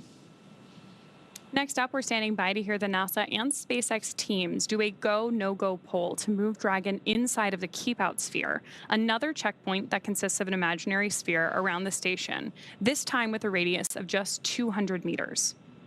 Flight controllers use this to monitor all arriving and departing vehicles. This is another chance to confirm that all of the guidance, navigation, and control systems are working correctly on Dragon before moving closer to station. Great views now on your screen of Dragon both outside the capsule and inside the capsule as we are looking over the shoulder of our two Crew-9 members on board Dragon. The keep-out sphere carries a similar requirement to the approach ellipsoid that if Dragon were to somehow lose control of its thrusters, it and the space station would be safe for 4 orbits, or about 6 hours, rather than the 24 hours required to enter the approach ellipsoid. Once Dragon arrives at 400 meters below the station, it will be at what is known as waypoint 0, and we're standing by for that confirmation now. That's our first checkpoint during our approach.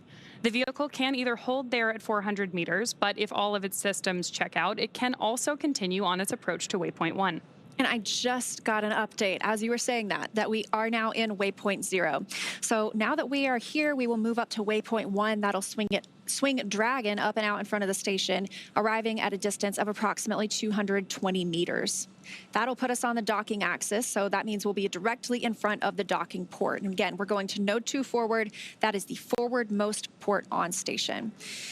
Dragon is always docked to node 2, also known as Harmony, because that is where the IDAs are, or the International Docking Adapters, and that is for all of these commercial spacecraft flights, as well as any futures.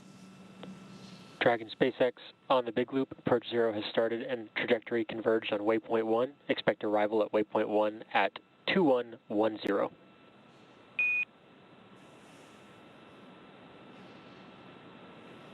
Copies.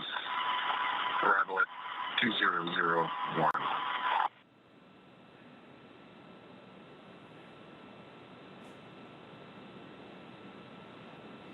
All right, confirmation from the Corps, the Crew Operations and Resource Engineer here in Hawthorne, to the crew aboard Dragon that they are indeed now at waypoint 0 and will begin moving up to waypoint 1.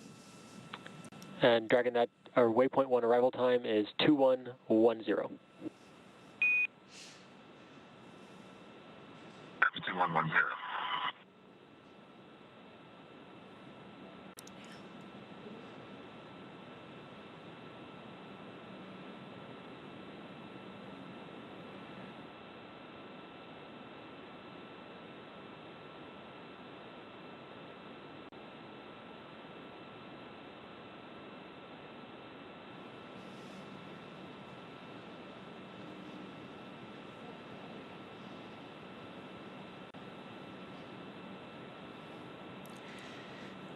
All right, confirmation. We did just reach the waypoint 0 milestone, and we are now heading up to waypoint 1. We'll be swinging out and in front of the space station, so enjoy those views of Dragon with Earth behind it, because we will soon be losing those as we will see Dragon with space behind it, bringing it out in front of the International Space Station. And it sounds like we can expect that arrival in about 22 minutes at waypoint 1. So to give us a little more of insight of what's happening on the space station side of things, I'm going to toss it over to my colleague, Gary Jordan in Houston. Gary, how's it going?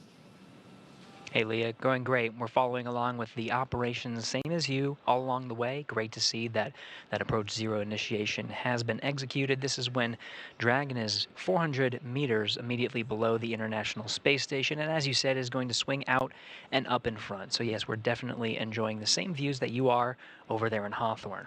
Now, aboard the International Space Station, Matt Dominic and Mike Barrett are in the cupola watching and getting these incredible views that we're seeing now, but they have the backup capabilities and a connection with the Dragon to execute any abort abilities. But right now, they're just monitoring. Everything looking fantastic aboard the Dragon, and its approach to the International Space Station happening per the timeline. And we're expecting a docking time around the expected time at this hour, 4:30 p.m. Central Time. Now, as the Dragon swings up and around in front of the International Space Station, we can confirm that the space station itself is in the docking attitude. Thrusters have been moved over to the Russian thrusters, and the attitude is in an expected configuration optimal for the docking of Nick Hague and Aleksandr Gorbunov to the International Space Station. What you're seeing there on the screen to your right, and of course, seeing views of the International Space Station all along the way.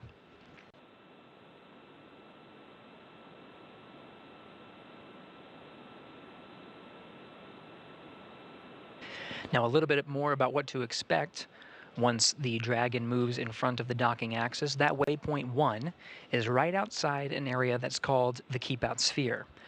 Now, outside of that, you're hearing these go, no-go polls, and we're providing updates of the joint teams that are working together to make sure that the crew is safely approaching the International Space Station, and all requirements are being passed before proceeding to go to the next milestone.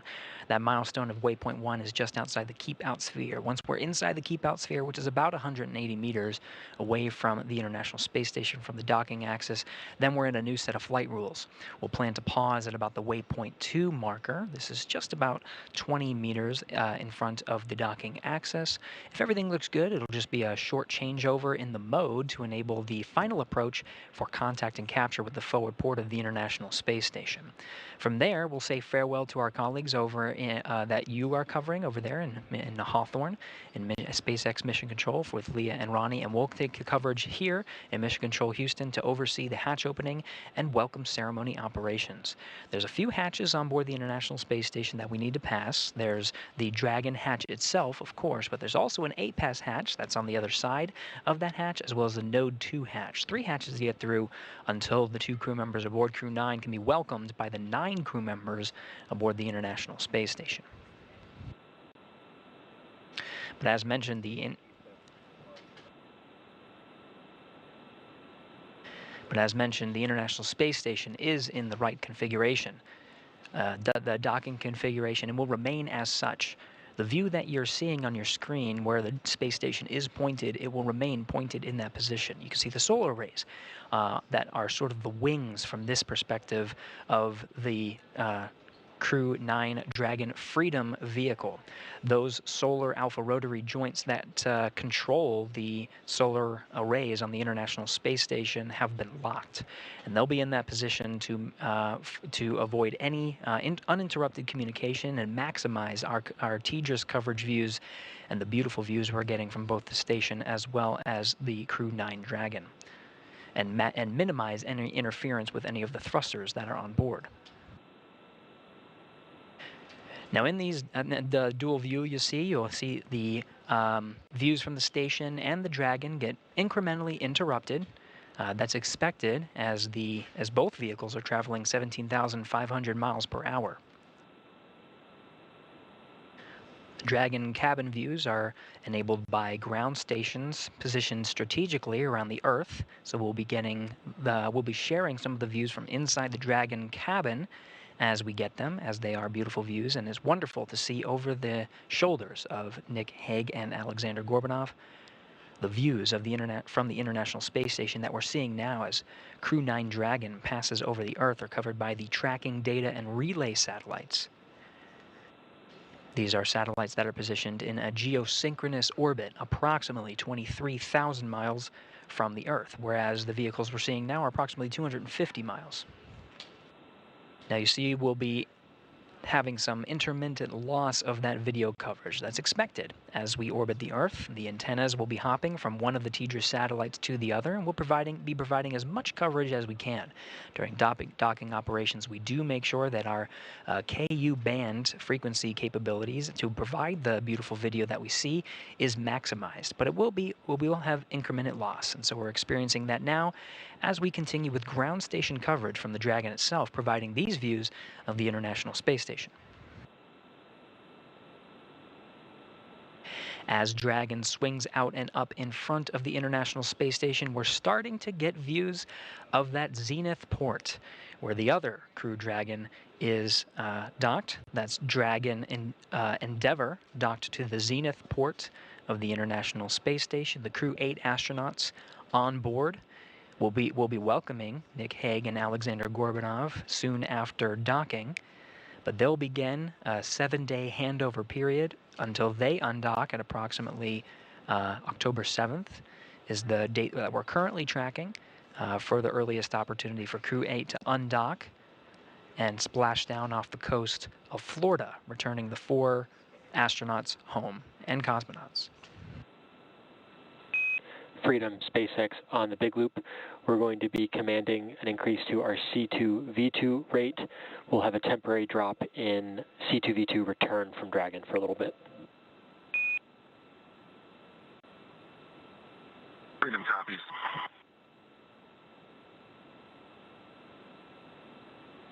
C2V2 is the common communication for visiting vehicles. The vehicles you're seeing now are not too far away, about 320 meters away from each other, just outside the keep-out sphere and swinging out and up in front of the station. Now, we talked about TDRS coverage and ground station coverage, but there is a link that allows the two vehicles to talk to one another. That's through a system called the Common Communication for Visiting Vehicles, C2V2. On board the International Space Station, NASA astronauts Matt Dominic and Mike Barrett are currently inside the cupola, getting some beautiful views of Dragon making its approach to the International Space Station, but they're also receiving data through this common communication link. Some of the data they're seeing of the range rate, and vehicle status and health are all being transmitted from the Dragon to the International Space Station. Status of that link will be provided over the Dragon to Ground and its big loops, Dragon to Ground loops and big loops, as we make our way around the Earth and continue with our coverage of the approach and docking.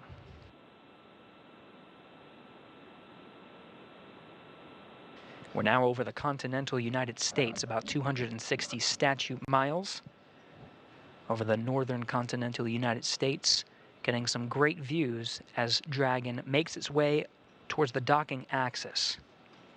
Station and Dragon, almost directly over the northern border of North Dakota. We're getting views in the distant southern Canadian landscape.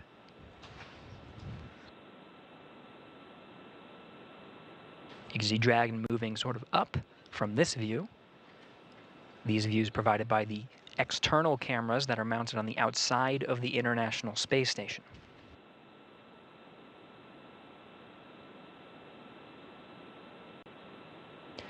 The camera's zoom and focus and aperture are being controlled by flight controllers here on the ground. In fact, here in the room with me at Mission Control Houston, that position is called the Cronus. They have autonomous control of the cameras on the outside and are able to use the pan, tilt, and zoom functions of the external cameras to provide these great views.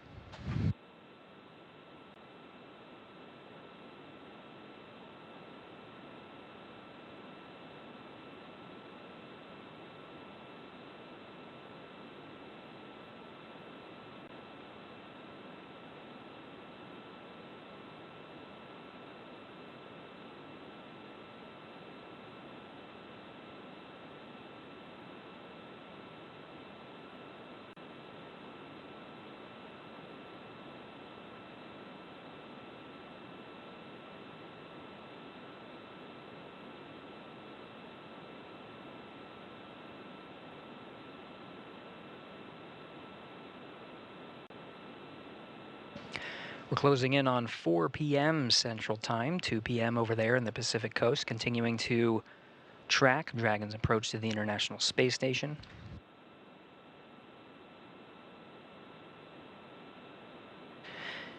Now getting some distant views on some of northern Ontario, and of course the horizon of Earth. Now this view provided from the external cameras aboard station of Dragon with the nose cone open and the forward bulkhead facing the International Space Station. That provides the communication link, very strong link, and some of the forward bulkhead Dracos are now coming into view as Dragon becomes a little bit closer. We're just a little more than 300 meters from the station at this point. Now this slow trajectory is moving us up into what's called the docking axis. The docking axis is immediately in front of the space station today. We're heading towards the forwardmost port. Dragon Endeavour is currently docked to the Zenith port. This is the space-facing port. And Endeavour, again, will undock in approximately 7 days. This allows for a seamless handover of the Crew-9 crew and the Crew-8 crew before their departure. Endeavour is currently configured with extra seats for Butch Wilmore and Sonny Williams, both NASA astronauts, who are scheduled to return aboard the Crew-9 Dragon, with those seats outfitted for emergency capabilities, just in case. We're not going to be using them, though, because the Dragon and Freedom is well on its way to the International Space Station with those 2 empty seats. Upon Freedom, SpaceX on the big loop, C2V2 transit rate increase is complete, so we're back with good comms.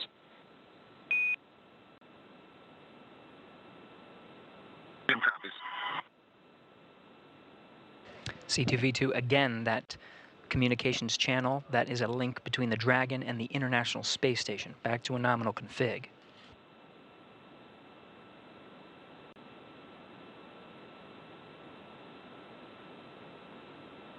We're now past the top of the hour and approximately 10 minutes away from the expected arrival of waypoint 1.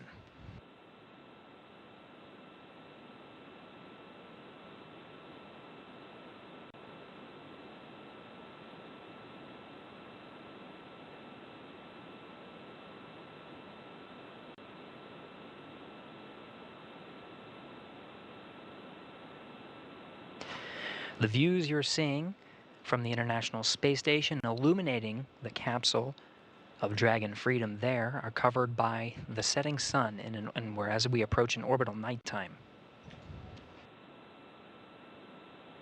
As the station and Dragon Freedom pass over the western border of Quebec, the terminator line that separates daytime from nighttime is over the Atlantic Ocean. It'll be just a few minutes until the expected sunset, and we'll lose some of the views that we have currently of Dragon Freedom. Now we're getting a flashing light from the center hatch of the exposed forward bulkhead, thanks to the open nose cone. But that blinking light is called a docking light. We'll be seeing those views. As we enter into an orbital nighttime, we'll see some of the navigation lights lit up. This includes the starboard light and the port light, starboard being green, port being red. That will show the relative position and orientation and attitude of Dragon as it makes its approach to the station.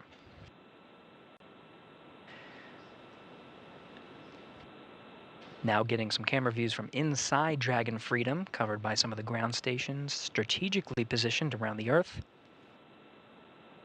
On the center console there, you can see the trajectory of Dragon as it approaches waypoint 1. This will be right when it's right in the middle there.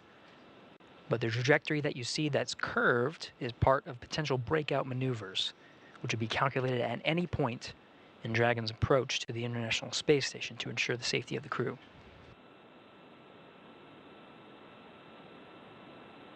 We have passed several go, no-go checkpoints, everything looking healthy aboard Dragon and station. Ground teams in Houston and Hawthorne in position. Tracking good health on both of the vehicles and great milestones, good trajectory. Everything's looking good to proceed past waypoint 1 inside the keep-out sphere.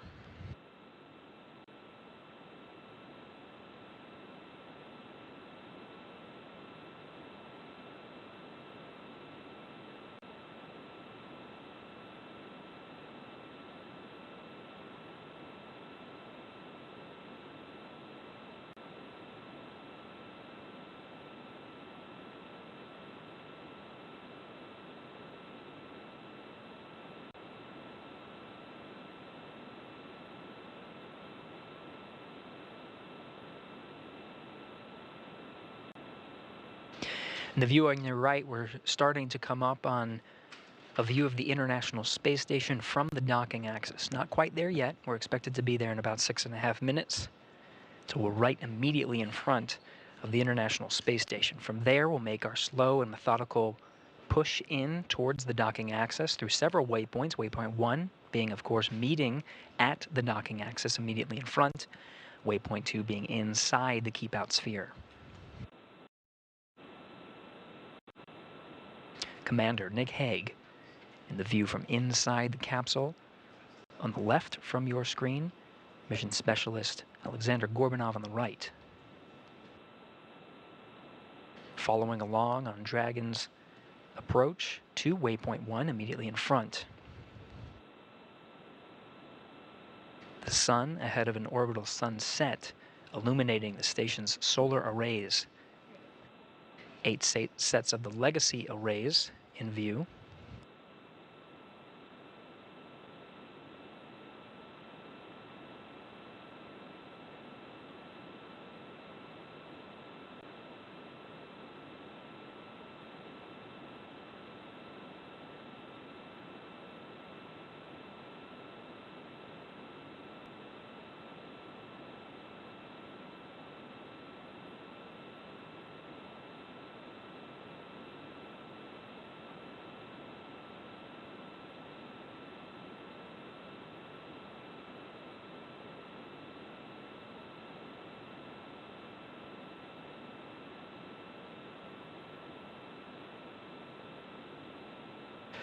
We're inside 5 minutes from the expected arrival of waypoint 1.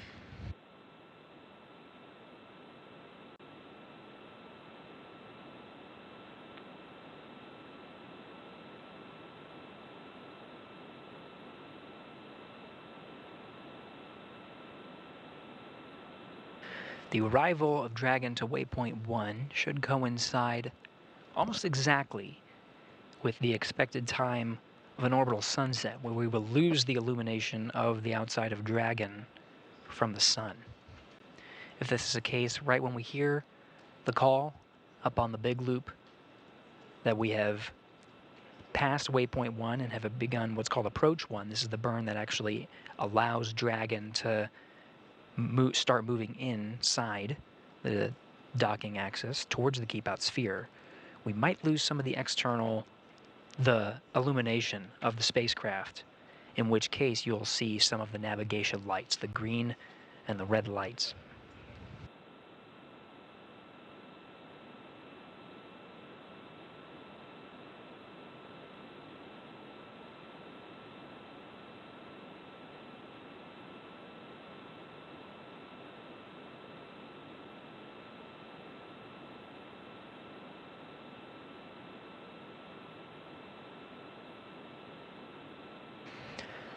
Sunrise is not expected until about 4:46 p.m. Central Time, 2:46 p.m. Eastern, in which case, if we proceed on the timeline as we are now, as expected, the expected docking time being just around 4:30, we will be docking during an orbital nighttime, which does meet the necessary lighting conditions for docking.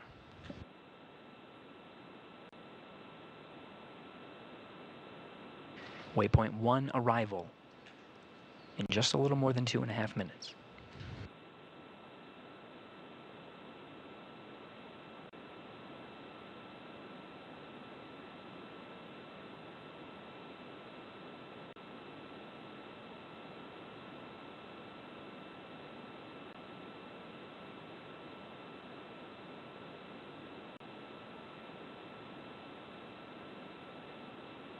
We're continuing to follow along in the journey of Commander Nick Hague, NASA astronaut, and Mission Specialist Aleksandr Gorbunov, Roscosmos cosmonaut, on their way to the International Space Station. From here, Freedom Mission SpaceX Control on Houston. the big loop. Approach 1 and soft capturing extension will begin shortly. Dragon will continue approach to waypoint 2.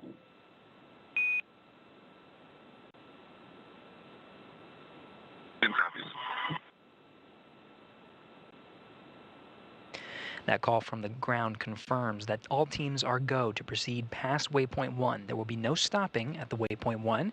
Dragon will execute its approach 1 maneuver burn and does have a go to enter inside the keep-out sphere. This is at the 180 mark. Waypoint 2, though, is just 20 meters in front of the docking axis. We'll be proceeding in very shortly. All teams are go, everything looking good, here from the International Space Station Flight Control Room in Houston, Texas. With that, as we continue to follow along, I'll toss it back to my colleagues over in Hawthorne, Leah and Ronnie. Take it away. Awesome. Thanks, Gary. So one of the things that's really interesting as we move up to waypoint 1 is that in a lot of ways, the trajectory we're on today, even though we've done these additional burns with Dragon's Draco thrusters, was set yesterday when we lifted off from Space Launch Complex 40. And that's part of the reason that we had an instantaneous launch window yesterday.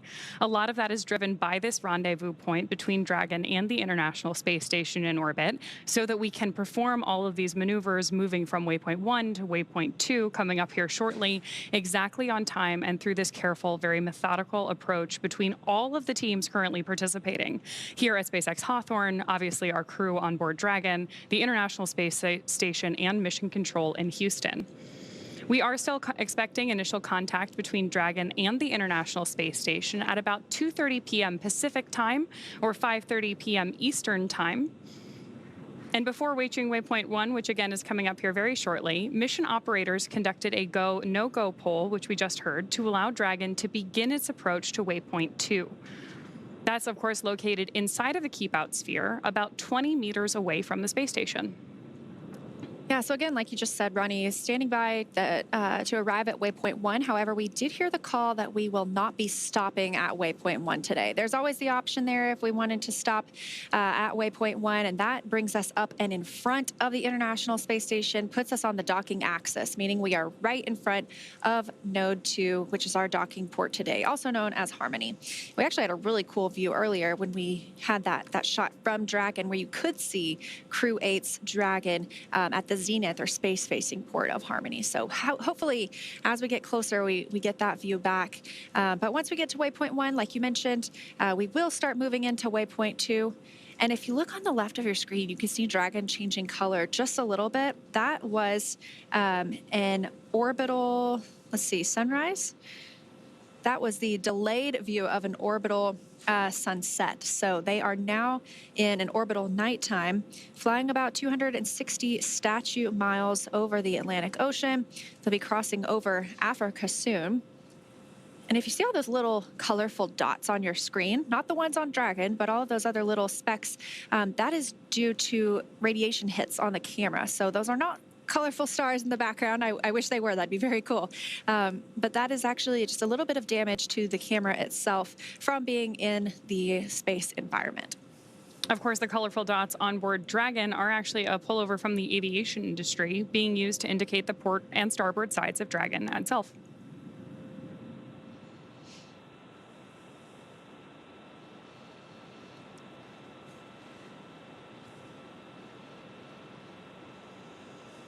We've talked a little bit about the, obviously, Dragon Freedom docking today with Crew-9, and then the Dragon with Crew-8 that arrived and is at the zenith port of the Harmony module. But there are other visiting spacecraft on the space station right now. Those include the Soyuz MS-26 spacecraft, launched just a couple of weeks ago and brought up 3 additional crew members. They'll stay on board for about 6 months.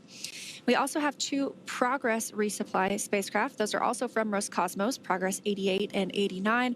Those are resupply spacecraft. So they come up with food, fuel, any materials or hardware for the crew living and working aboard. And then we also have Northrop Grumman's Cygnus 21, so their 21st flight to the International Space Station. That's another resupply spacecraft bringing up cargo and hardware. Getting views still of Dragon as it approaches the space station here on your screen, fading a little bit as we head into that orbital nighttime. We have Houston Station on 2 on the big loop, 1.102, step 3. We are ready for docking.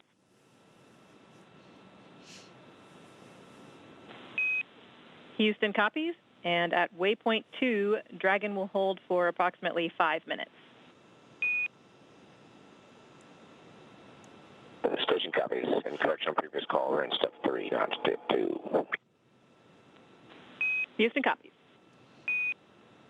That sounds like NASA astronaut Matt Dominic. He is monitoring from inside the cupola. That is our window to the world aboard the International Space Station. So almost all of the photos that you see taken by our crew members are taken from inside the cupola, and that also allows us to monitor the arrival and departure of spacecraft like Matt and his colleague, Mike Barrett, are also a NASA astronaut, are doing today. So we did hear the call out that they will hold at waypoint 2 for just a few minutes and then proceed in for docking. And good news that the station side is go for docking today. Yeah, that's really exciting to hear, especially because we have been working through all of these methodical, careful steps in the lead up to this docking effort. About 20 meters away from the station's docking adapter, Dragon's approach is going to slow in preparation in part for that hold, and it will begin to align itself with the docking adapter to come in for that final approach. Now, we did get confirmation that we have passed waypoint 1. Again, we're going to hold at waypoint 2. The waypoint 2 is about 20 meters from the International Space Station. So you can hold longer if you want to. We're going to hold about 5 minutes today, but you can hold longer if you want to, if you wanted to wait for better lighting conditions or just reconfiguring anything on either Dragon side or station side. But 5 minutes is a pretty short hold just to make sure everybody is ready for that final push in for docking. And then, like we also mentioned earlier, we'll have one last call out in that time frame, which will be CHOP, and that's the crew hands-off point. It happens about 2 meters from the International Space Station, so very close. And that means that if we needed to, if Dragon needed to back away from the space station at that time, it would not be executed by the crew. It would need to be executed by Dragon itself. So an autonomous retreat. And all of Dragon's flight has been autonomous from all of its burns and its rendezvous and its docking itself. It'll be completely flying on its own. Now, this view on the right side of your screen from Mission Control Hawthorne, they have been on console for the last 26 hours, actually almost 28 hours now, monitoring the flight of Dragon up to the International Space Station. Just a couple of hours ago, we heard that big loop configured, meaning that Hawthorne, Dragon, the International Space Station, and Mission Control in Houston are all able to talk to each other. Freedom SpaceX on the big loop, self-capturing extension complete. Reminder, we will be holding for about 5 minutes at waypoint 2.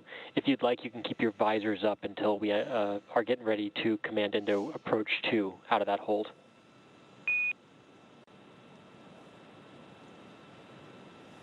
And Freedom copies, good sub-duck ring extension. We're going to hold at waypoint 2. We'll keep visors up until then. And just to let you know, we are, station's pretty dark in the center line camera, looking at thermal until we get in closer. SpaceX copies. Sounds good. And yeah, expected for the lighting conditions and eclipse now. Should brighten up in approach 2 on center line.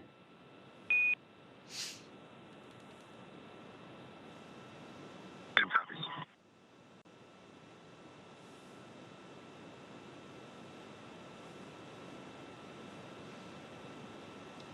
Good confirmation there from Mission Control that we obviously have our Crew-9 astronauts suited up and waiting to approach that waypoint 2.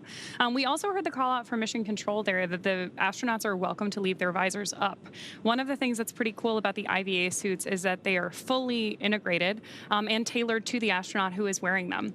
So the visor is one of the only mobile parts of the suit. Everything else is connected. The helmet, the gloves, the boots, everything is custom tailored to the astronaut wearing that IVA suit, including everything going on to their communications with the ground, the umbilical that actually mates from the thigh of the suit to the chair on board of the Dragon spacecraft.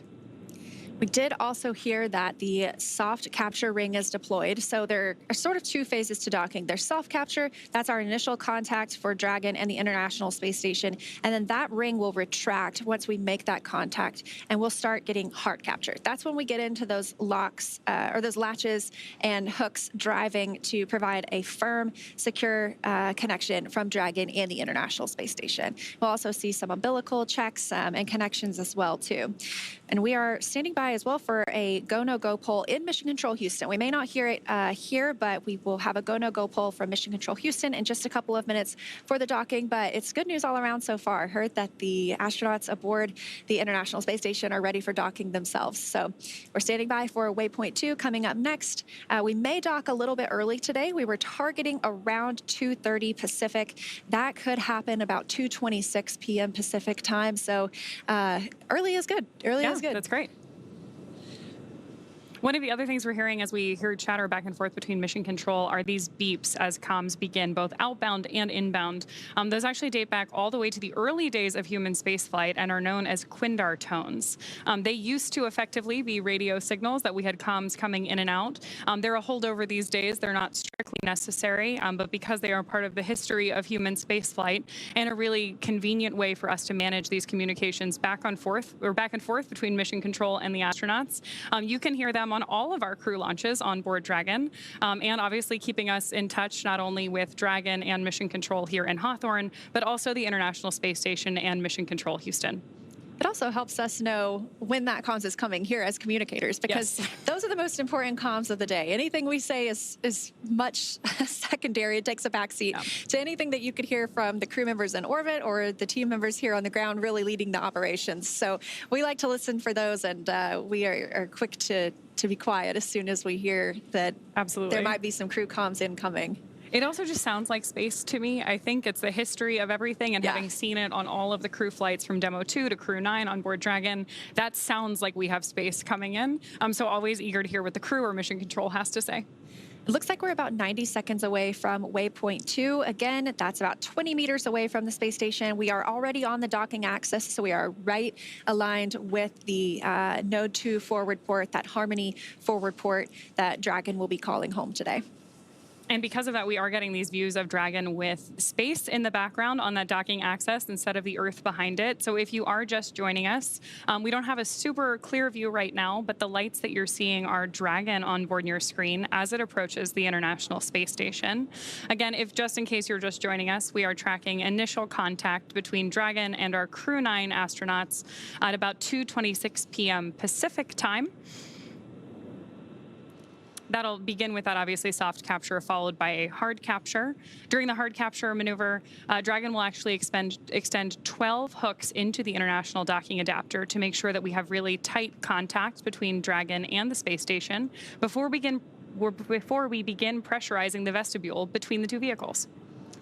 And again, we do expect that docking today will probably take place in darkness. Unfortunately, we love those views when we are in an orbital daytime. But like we mentioned earlier, we see 16 sunrises and sunsets a day. So we see about 45 minutes in darkness and 45 minutes in daylight. Right now, we are in one of those orbital night times, flying 261 statute miles over the country of Togo.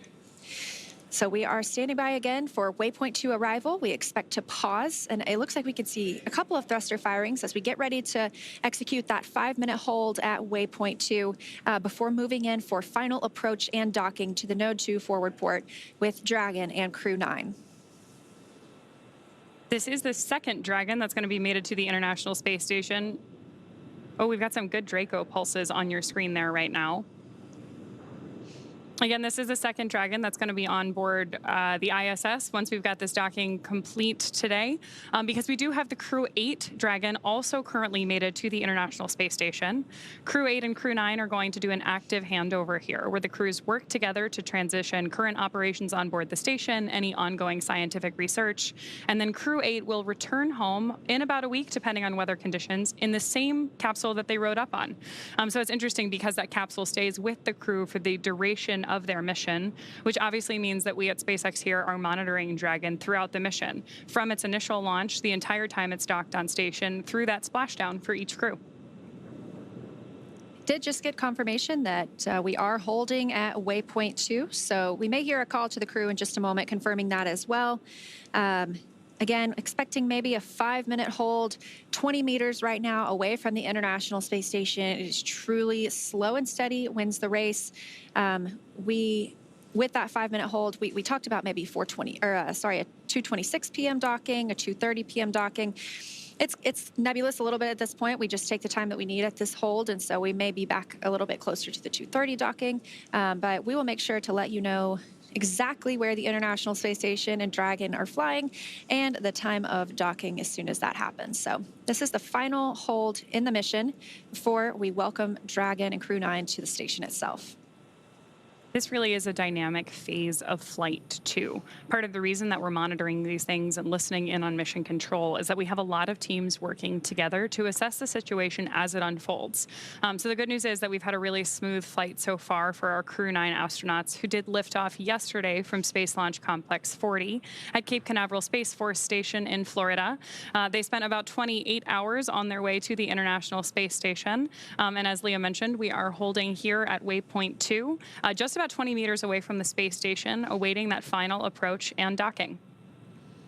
Currently, Mission Control Houston is conducting their poll to ensure that we are go for final approach and docking when we depart waypoint 2. Again, final hold point for today's mission. So this is really game time. We are getting close to seeing these 2 new crew members arrive at the space station. Again, once they dock, it'll take about 2 hours for all of the operations required before we see them float through the hatch. That includes vestibule depressurization. That's the space between Dragon and the International Space Station itself. And right now it is exposed to vacuum so that Dragon can dock. So Freedom SpaceX on the big loop. Ground is go for final approach. Confirm crew readiness for approach and visors are down.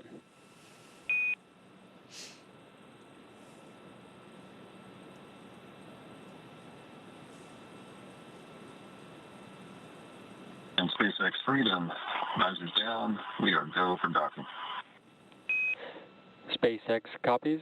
As a reminder, once Dragon is inside the crew hands-off point, retreat and breakout are not permitted.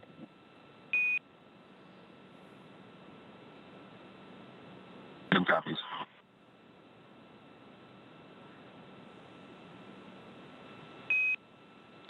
And Freedom SpaceX, we are resuming approach. Copies.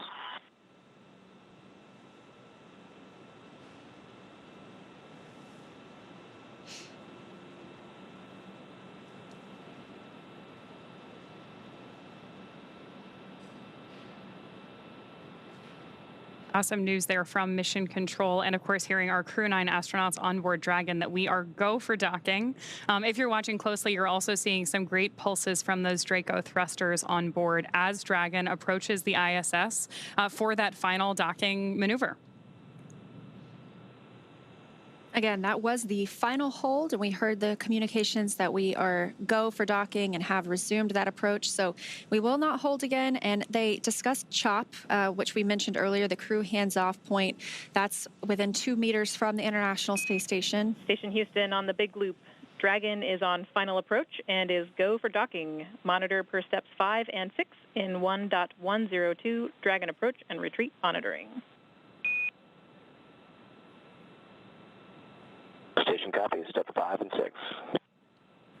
So those sound like similar communications, but the first was to the crew on Dragon. The second is to our crew monitoring in the cupola, and you hear them reference what they should be looking at, any procedures that they're referencing during this dynamic phase. And we're continuing to see Dragon get closer to the International Space Station, now about 17 meters away from the docking port. Again, we do expect to be in an orbital nighttime during docking, but this is a pretty cool view, as you can see a camera coming from Dragon and focusing on the docking port itself. So it looks like we are properly aligned with that Node 2 forward port as we continue to approach, now just 15 meters away.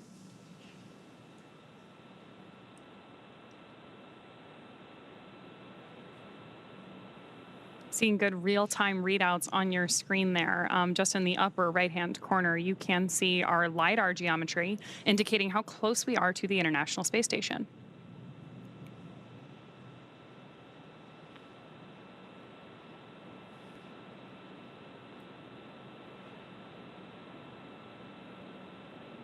LiDAR, of course, stands for light radar, and it is used in maneuvers like this in space to help two spacecraft meet each other. And that helps us to not need daylight when we are executing these maneuvers. So again, I mentioned this is happening in the dark. We can hold and wait for different lighting conditions if we needed to, but because we have this LiDAR technology, we're able to continue moving in. And like you mentioned, Ronnie, if you look in the top left, you can see we're now just about 10 meters away from the International Space Station. Oh, confirmation from the crew, 10 meters Copy, away. 10.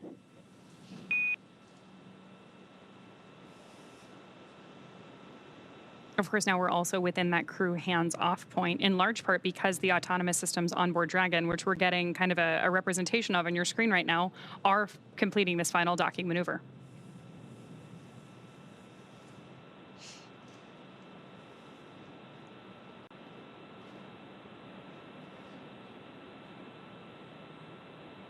Looks like just about 7.5 meters to go.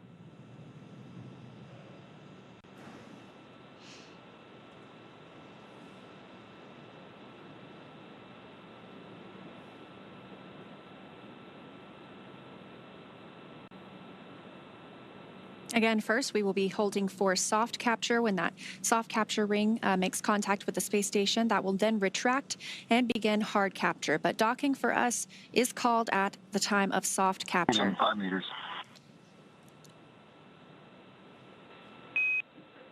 Copy 5. Standing by for the arrival of Crew-9 to the International Space Station. We are also getting some pretty good views here of Dragon approaching station, even though we are in an orbital nighttime and it's pretty dark. That's exciting to see how close these spacecraft are to each other. Yeah, now just about 4 meters away. Standing by for the call for CHOP, crew hands-off point.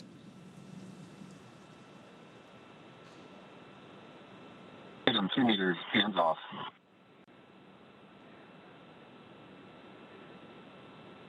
Less than 2 meters away, standing by for docking. 1 meter.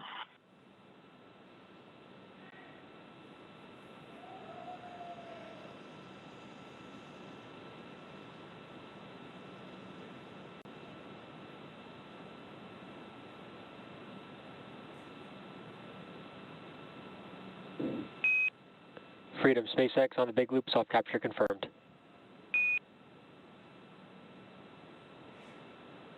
Freedom copy. Good soft capture. Crew-9 has arrived to the International Space Station. Docking confirmed at 4:30 p.m. Central Time, 5:30 p.m. Eastern Time over Botswana. Now, we still have a few steps to complete before Dragon is securely attached to the station, so we're going to go ahead and follow those along as well. We are standing by for the hard capture sequence start, and then we will also hear a call out for hard docking complete. We're expecting that a little bit more than 10 minutes from now. Freedom, SpaceX, ring retraction in progress.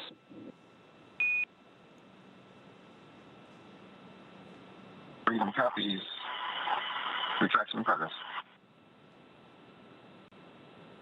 Again, they're referencing the soft capture ring that will slowly retract and bring Dragon closer to the International Space Station. We'll get into that hard capture sequence with the hooks and latches, providing us a hard docking, and that happens about 10 minutes after docking itself. Again, Crew-9 arriving at the International Space Station as the station and Dragon were flying about 265 statute miles over Botswana at 4:30 p.m. Central Time, 5:30 p.m. Eastern Time. Of course, those hard capture rings aren't the only thing that we're going to attach between Dragon and the space station. We also have a series of umbilicals and other systems that really help integrate Dragon to the space station once both vehicles are mated together. And this continues to be a I don't want to say slow, but a methodical process of bringing the crew on board the space station. So yes, we do consider them docked at this point. We are awaiting for that hard dock to be confirmed, but we will still have a couple of hours before we actually open the hatch and see the crew fly through. So NASA astronaut Jeanette Epps on the space station side is going to be prime. She's the lead for pressurizing the vestibule, that space between Dragon and the station hatch that will be opened and allow the crew members to fly through it and join their new home for the next 5 months. So we will stand by for that. But that does take a couple of hours, and then we will finally have 11 people aboard the International Space Station for about the next week. Has to be an exciting time to be on station. Obviously, at this point, everything we're doing, as you mentioned, is very methodical. And that's because we're still in a dynamic phase of flight before we have all 11 members of our crew together on board Expedition 72. We've obviously heard a couple call outs to our crew that they are wearing their IVA suits, now visors down, due to the dynamic nature of this flight environment. And we'll move through all of these steps until we can bring everybody together. And then, like you mentioned earlier, maybe change into something that's a little bit less spacefaring, a little little bit more comfortable? Yeah, we'll probably see them float through in something like their flight suits. You know, NASA astronauts typically wear blue flight suits, so we'll see what they show up in today. But I am definitely looking forward to seeing them float through the hatch. Now, again, we only have 2 crew members on Dragon today arriving, and the 2 empty seats that were with them will be occupied by NASA astronauts Butch Wilmore and Sunny Williams upon their return sometime next February. So we will be excited to see them back on Earth as well. So it's about a 5-month stay for NASA astronaut Nick Hague and Aleksandr Gorbunov, who have just docked to the International Space Station. Again, that happening at 4:30 p.m. Central, 5:30 Eastern, just about 4 or 5 minutes ago now. We are still standing by for soft capture ring retraction to be complete before the hard capture sequence starts and we get into driving those hooks and latches and firmly securing Dragon to the space station. If you joined us during our webcast yesterday, you know that these hooks were actually exposed when we opened the nose cone shortly after Dragon made it to orbit. That's one of our major milestones during our launch event. We did have an on-time liftoff yesterday from Space Launch Complex 40, followed by Freedom SpaceX ring retraction complete, docking sequence holding for MCS reconfiguration.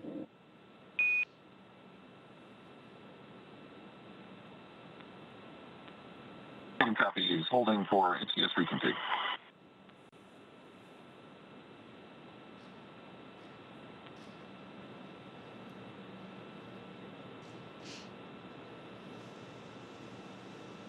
So confirmation that the soft capture ring, that first step in the docking process, has completely retracted. We will soon move into the hard capture process. Sounds like they're standing by for reconfiguration before doing so. But you can hear that the crew on Dragon are still speaking with the core here in Hawthorne, the crew operations resource engineer. So once they float into the hatch, though, they really become Expedition 72 crew members, not just Crew-9 crew members. And they will start communicating almost solely with the flight director the Capcom in Houston. That's the capsule communicator. Really serves the same role as what we have here in Hawthorne with the core. That's the single person in the room that communicates with the crew. That keeps all of the communications streamlined, so you don't have a ton of different voices at different consoles. Station Houston, on the big loop, MCS configured, proceeding with hook driving. Station copies. There's confirmation there that we are moving forward with that hard docking and that we're talking over the big loop. So as you mentioned earlier, right now we're all communicating each team with different key personnel to minimize the amount of crosstalk that we have, but everyone can hear each other.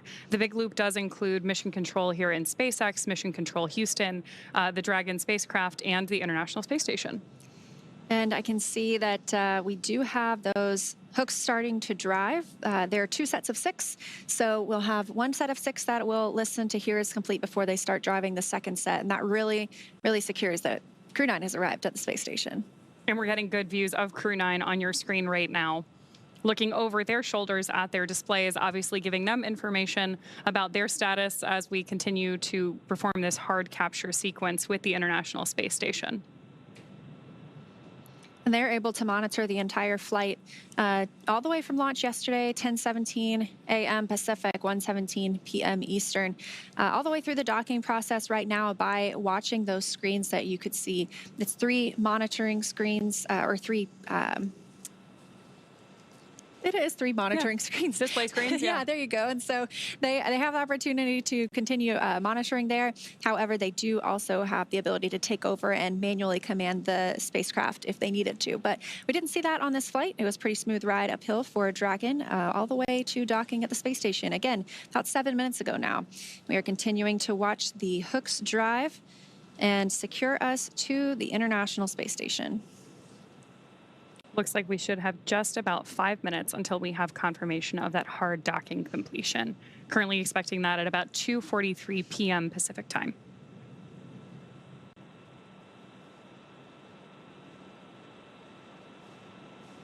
Like I mentioned earlier, during this time, we keep any of the crew members that are on the space station from exercising.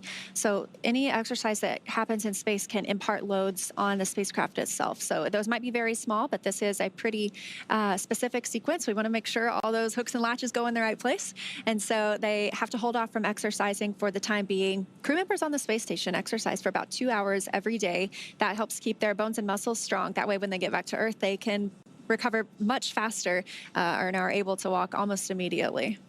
That's incredible. There's a lot of very cool exercise-focused research going on board the International Space Station, as I understand it, including both a treadmill, a stationary bike, lots of different ways to keep them strong, even in microgravity, before they make it back down to Earth. Yeah, absolutely. And I think it's another one of those things that proves how important what we do on the space station also is for benefits here on Earth, because what we've learned is also kind of a look into people who deal with osteoporosis or their bones, deteriorating because without lack of exercise in orbit, we're using our bones and muscles just to stand here right now, but you really don't when you're in space. So you have to do that continued exercise. And so what we're able to learn in space about exercise and the importance of it, we can also look to apply back here down on Earth from people who struggle with osteoporosis as well.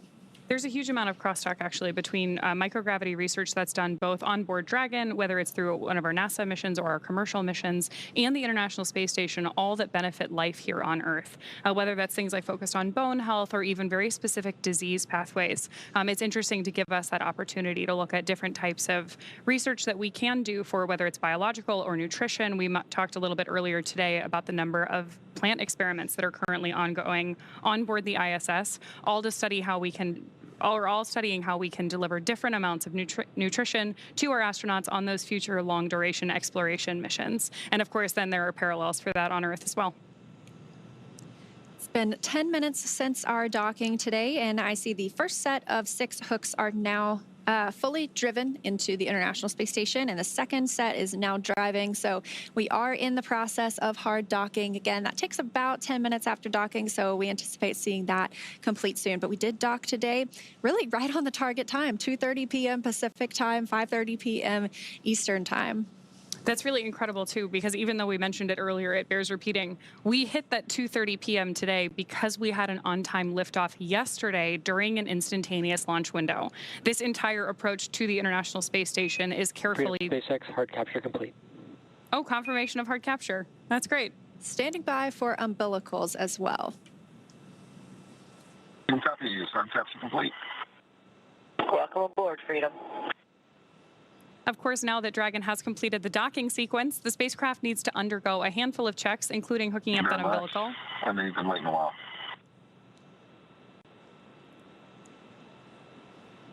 Just to see your smiling faces.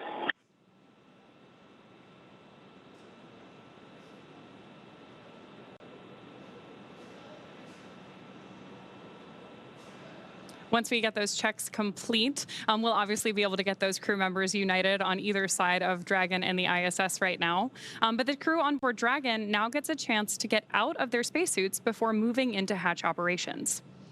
That's right, and things will be picking up inside the station too as NASA's Jeanette Epps gets the hatch on the station side ready to be opened. She's going to start pressurizing that area known as the vestibule between the Dragon and the station hatches.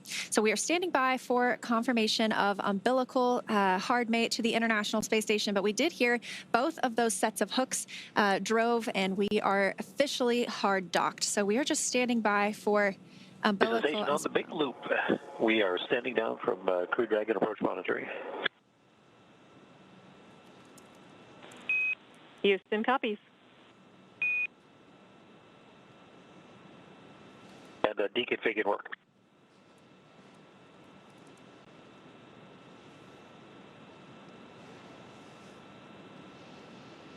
All right, again, we docked right on time here at 4:30 p.m. Central Time, 5:30 p.m. Eastern Time, as Dragon and the International Space Station were flying over Botswana. And our teams in Mission Control Houston are continuing to monitor the arrival. So with Dragon docked, that's going to do it for us here in Hawthorne, but our coverage for Crew-9 will not stop here. In a minute, we're going to toss it to Gary in Mission Control Houston to take us through that vestibule depressurization effort and hatch opening, when we'll see NASA astronaut Nick Hague and Roscosmos astronaut Aleksandr Gorbunov float into the International Space Station. But first, let's quickly recap how they got here. First, of course, we began with suit up with both of our astronauts and Crew-9 members putting on their IVA suits. Then they rode out to the launch pad for vehicle ingress. We had an on-time liftoff from Kennedy Space Center, pad 40, yesterday at 1:17 p.m. Freedom SpaceX on the Big Loop. Docking sequence complete. Ground will be enabling hardline power and comm connection shortly. Go to doff suits per procedure 4.012. We'll take cameras external.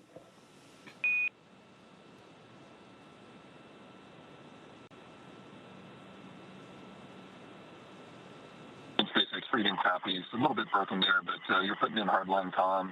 You gave us the go for suit doffing. Hey, firm Nick. Docking sequence is complete. We are enabling hardline power and comm connections. And concur, yeah, you can go ahead and doff your suits in 4.012. I will take cameras external.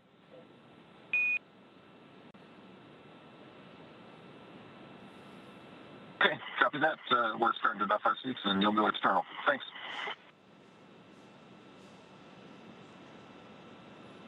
Confirmation from Mission Control there that we are go for suit doffing for our Crew-9 astronauts. Again, we are following up from a successful on-time launch yesterday from Space Launch Complex 40 at 1:17 p.m. Eastern. That was followed by a Stage 1 landing of our booster on Landing Zone 1. So that was a return to launch site landing, which we had great coverage of on our webcast if you want to take a look at that. That, of course, was followed by Dragon separation into a nominal orbit to set our Crew-9 team on their 28-hour journey to the International Space Station. We saw 5 major burns on board Dragon and then confirmed docking just a couple of minutes ago at 2:30 p.m. Pacific, 5:30 p.m. Eastern today, Sunday, September 29th. And now that Crew-9 has arrived, we're turning our focus and looking ahead to the return of Crew-8. They're going to be taking you, or will be taking you along, as they return home after their long-duration stay aboard the space station. We're still looking at the return dates. That involves especially weather at our splashdown location. So those will be announced on nasa.gov. Be sure to tune in as NASA and SpaceX bring you live coverage every step of their journey. You can also follow SpaceX and NASA on social media for real-time updates. Thanks again for watching. Go NASA, go SpaceX, and go Crew-9 and Crew-8. And for those of you watching on X, please head over to NASA Plus to follow the coverage live. Really appreciate you being with us here in Hawthorne today, Leah. It's always good to have NASA on site. And of course, thank you all for tuning in to follow our coverage today. It's a great day for spaceflight, so I'm going to turn it over to my colleague Gary Jordan at NASA's Johnson Space Center in Houston to continue sharing the mission as the crew prepares to board their home for the next 5 months. That's the International Space Station. Thank you.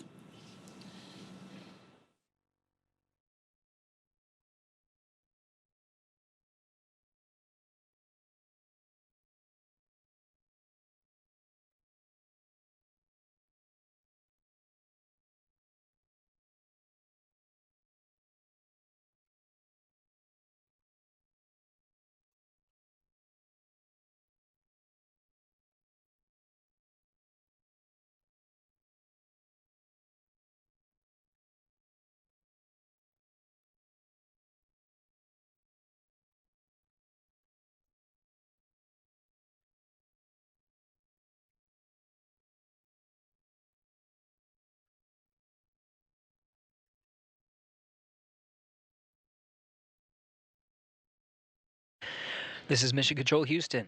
Thanks to our colleagues over at SpaceX. Houston Dragon, sound check on the cabin mic. Dragon, Houston has you loud and clear. How me?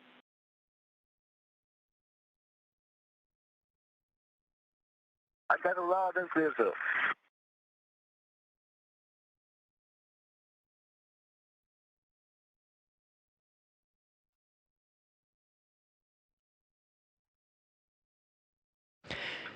SpaceX Freedom. With that, I'm going to detach, and Alex and I will be both away from the displays, doffing suits, and working on getting ready to open that hatch. All right, SpaceX copies that, Nick. For awareness, we're going to continue with our docking procedures, and upcoming will be vestibule pressurization. Recommend you also, following suit doffing, you step into 4.400 for docked cabin configuration. I'll keep you up to date when we do start vestibule press, but you can monitor vestibule pressurization and leak checks in section 4 of 4.400. How copy? Copy all. You guys are going to start with vestibule pressurization here shortly. We're good to also step into the arrival config procedure, and we'll just run those in parallel with suit doffing. All right, that's a good readback, Nick. And just let us know when you're done with suit doffing and if we are allowed to come back on board with cameras at any point in this docking sequence.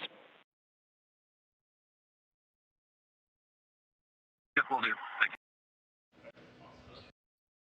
This is Mission Control Houston, continuing our commentary after the docking of Crew-9 Dragon Freedom to the International Space Station. Nick Hague and Aleksandr Gorbunov, Hague of NASA, Gorbunov of Roscosmos, both docked to the International Space Station right on time, 4:30 p.m. Central Time, 2:30 p.m. Pacific. At the time, this station was flying 265 statute miles over Botswana. The crew on board Freedom now is going through the remaining procedures to get ready for hatch opening. Through the entire docking sequence, since docking is considered a dynamic event, as an extra set of precautions, the crew wears their launch and entry suits through the dynamic phase of flight of docking. The suits are a protective measure just in case of any pressure loss in the cabin throughout the entire sequence. Station Houston on the big loop for pressurization and ingress part 1.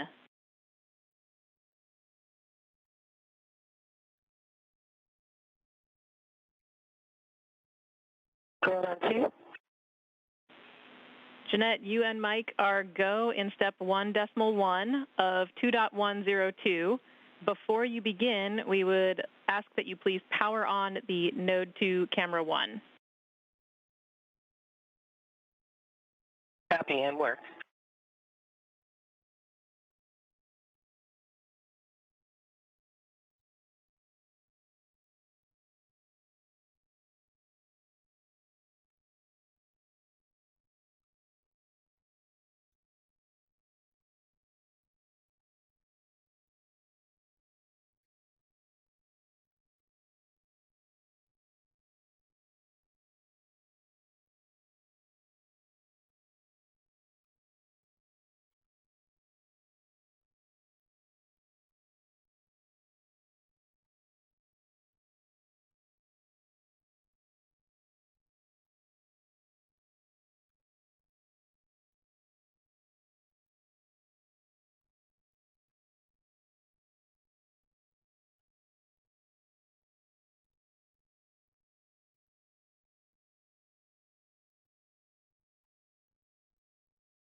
This is Mission Control Houston. We're covering the hatch opening operations after a successful docking at 4:30 p.m. Central Time. Crew-9 arrived aboard the International Space Station. Now it's just a matter of getting the hatches open to welcome the crew aboard the orbiting complex.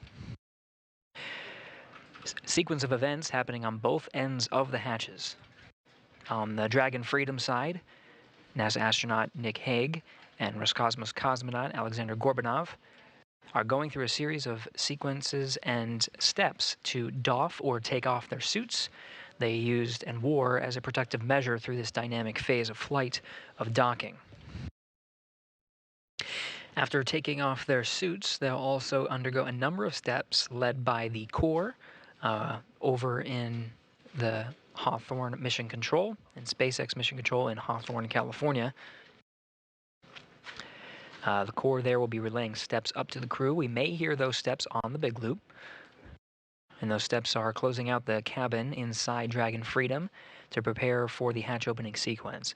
This includes laying out the suits such that they can be dried, configuring the cabin displays and some of the equipment inside the cabin, as well as changing out some of the LiO canisters.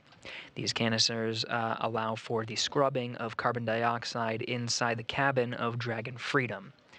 These are typical closeout procedures through every Dragon docking that we have undergone so far, just to make sure that Dragon... Station on the big loop.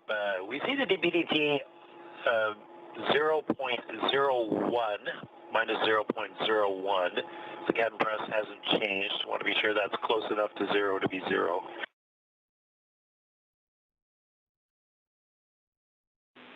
We concur. That is close enough to zero to be zero. I will quote you on that. Thank you. Capcom Tess Caswell here in Mission Control Houston. That's the voice you heard, talking with NASA astronaut Matt Dominic aboard the International Space Station. It takes a team to open up the hatches, and we do have quite a crew on board. Jeanette Epps, NASA astronaut, as well as NASA astronaut Mike Barrett, working with Dominic, will all be working on the hatch opening procedures.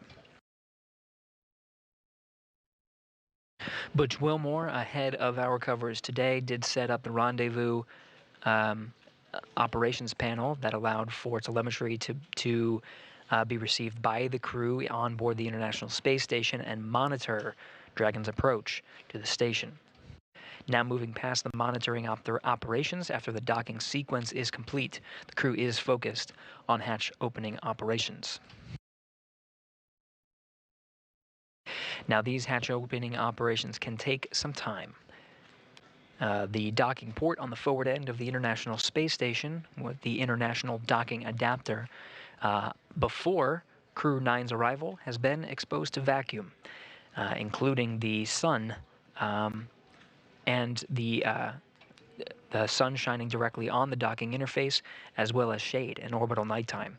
These can introduce some significant temperature swings inside the docking ring or inside the International Docking Adapter. So upon docking, whenever the... Station on the big loop, Node 2 forward hatch is open. We copy, Mike, and when you get there, you are go in step 2.2.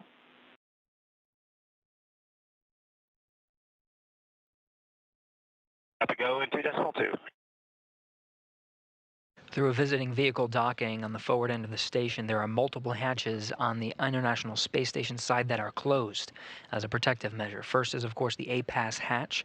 This is the hatch that's on the furthest position away from the International Space Station, and right now is in the closest proximity to the Dragon's hatch at the vestibule or the interface of the International Docking Adapter, where Dragon is currently docked.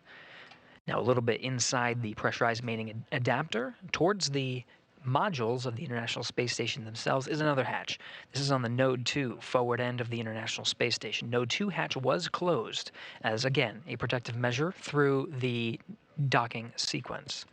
Now, as part of hatch opening operations, the first hatch of 2 is set to be opened. This will allow the NASA astronauts inside the International Space Station to have access to the pressurized mating adapter. This is the tunnelway that allows the connection between the Node 2, which is one of the modules of the International Space Station, and the A-Pass hatch, which is currently on the docking interface, where Dragon is currently docked right here. Where Dragon is docked, you can see a white interface. This is the International Docking Adapter. It's attached to the black structure. This is the pressurized mating adapter. With the Node 2 forward hatch opened, the International Space Station crew is right now inside the pressurized mating adapter, setting up to configure for entrance through that pressurized mating adapter and welcoming the Crew-9 crew.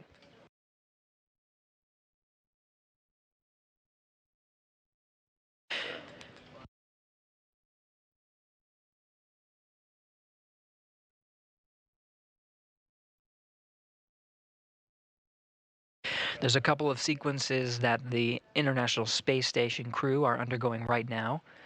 In fact, as part of the hatch opening sequences, we may start to get internal views from inside the International Space Station that we'll be able to show you. Crew will work in tandem to start outfitting the hatch itself, as well as they'll run some tubes inside the pressurized mating adapter. They'll be orange, and what those do is they allow for the circulation of air. With the hatch closed, sometimes there can be pockets of carbon dioxide that you just want to filter out as part of the hatch opening sequences, again as a safety measure. This is one of those quirks when working in microgravity.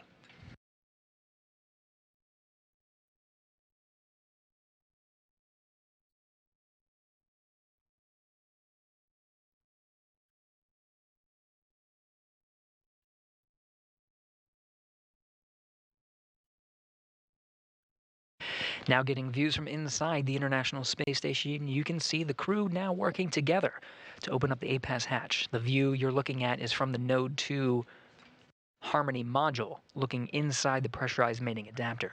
This is NASA astronaut Jeanette Epps, one of the NASA astronauts assigned with the hatch opening operations. Station of the big loop as step 2.4 APAS equalization valve closed at 2158. Houston copies 2158.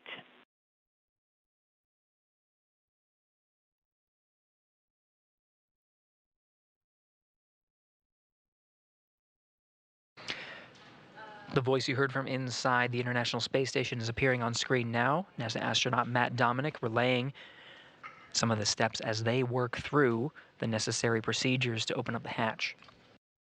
Now, what we didn't talk about so far is on the other side of the APAS hatch is what's called a vestibule. It's a gap between the two hatches of the International Space Station and Dragon.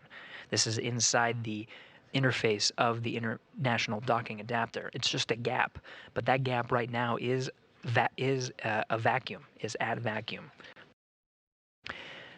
The sequence now that the astronauts will undergo is pressurizing that vestibule up to match that of the cabins of the International Space Station as well as Dragon Freedom.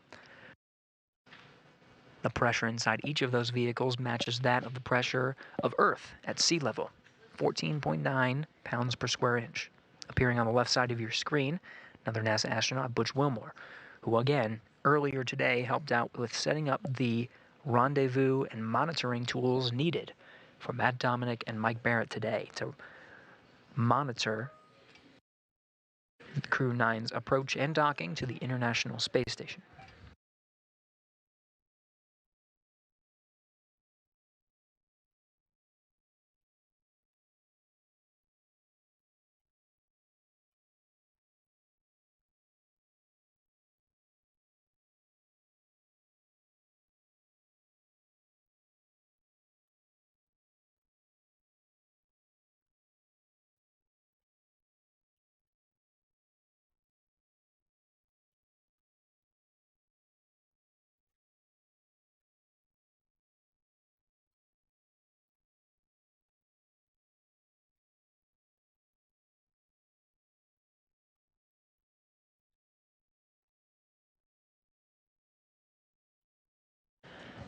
Procedures for hatch opening sequences do not need to be memorized by the astronauts on board.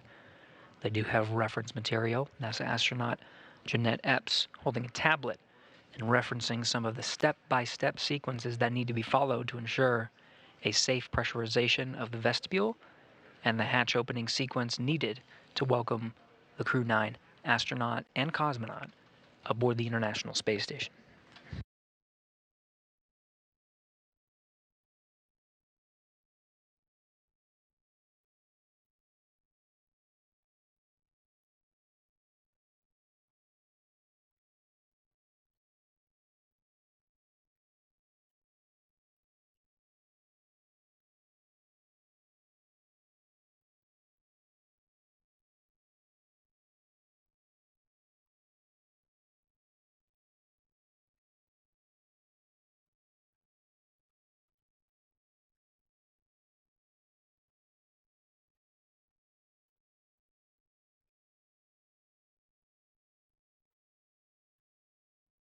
Teams aboard the International Space Station working with the flight control teams both in Hawthorne as well as here in Mission Control Houston.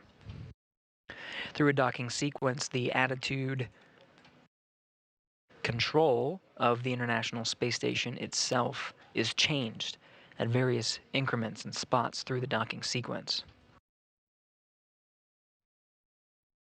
As a visiting vehicle approaches the International Space Station, some of the thrusters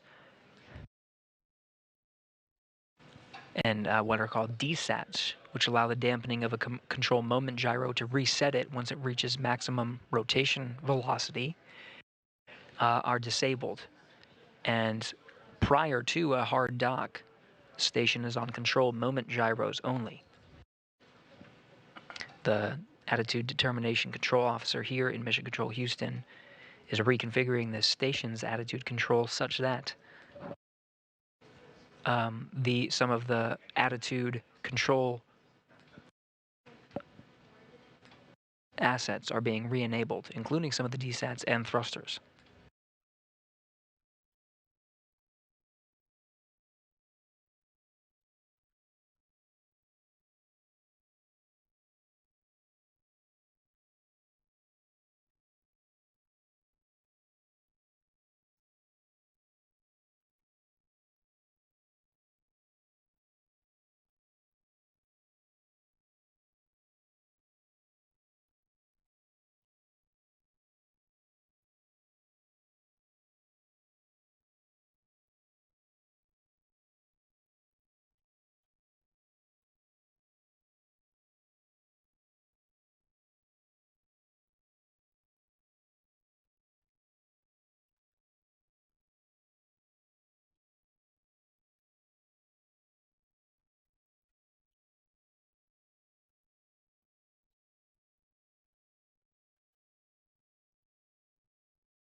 Dragon Freedom and the International Space Station flying together over the Earth.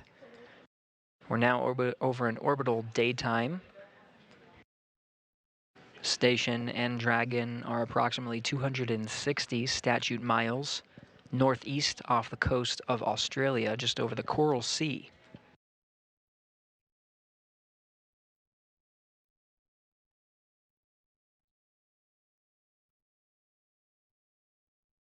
We're a little more than 30 minutes after the docking of Dragon Freedom to the International Space Station. That docking again occurred at 4:30 p.m. Central Time, 2:30 p.m. East, 2:30 p.m. Pacific, 5:30 p.m. Eastern. Again, all the teams are working on the hatch opening operations. Commander Nick Hague and Mission Specialist Aleksandr Gorbunov inside Dragon, the view of which you can see right here, are undergoing suit doffing procedures, taking off their suits and configuring the Dragon cabin for the hatch opening sequence, including opening up of the Dragon hatch on their side. In the meantime, NASA astronauts inside the International Space Station are working on opening up the hatches on the station side. To the right of this view, where Dragon is currently attached to the station, is the International Docking Adapter that meets the two hatches, Dragon and International Space Station APAS hatches. And right on the right of your screen there, you can see the pathway on the right that's down through the pressurized mating adapter, the black structure there on the left. You can sort of make it out, but on the towards the very back end of the pressurized mating adapter is a hatch. That's the one they're going to be working on opening. But first comes the pressurization of the vestibule in between the two hatches. That vestibule currently is at vacuum, and it's going to take some time to bring up to vacuum. In fact, it happens in a couple of steps. Right now, from vacuum, it needs to be brought up to 14.7 psi. It's not done in one swoop. It's done incrementally. First, it's brought up to 5 pounds per square inch and held there. Freedom SpaceX for awareness. ISS power connection established.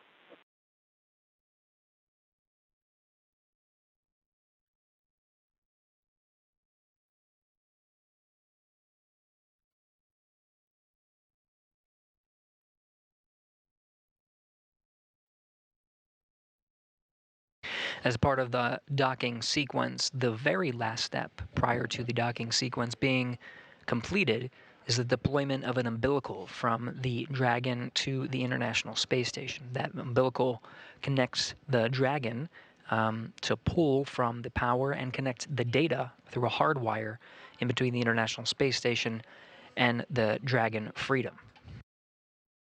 Dragon, until that point, has been operating its power off of the batteries on board as well as the solar arrays that are on the trunk, very apparent on the black section of the unpressurized trunk from the external view of the Dragon. Those have been providing power up until this moment, where we just confirmed through that big loop that the umbilical that connects the Dragon and International Space Station and allows Dragon to pull from the International Space Station's power, that's been completed and is in work. Dragon now on the International Space Station power, no longer needing to rely on the batteries and solar arrays.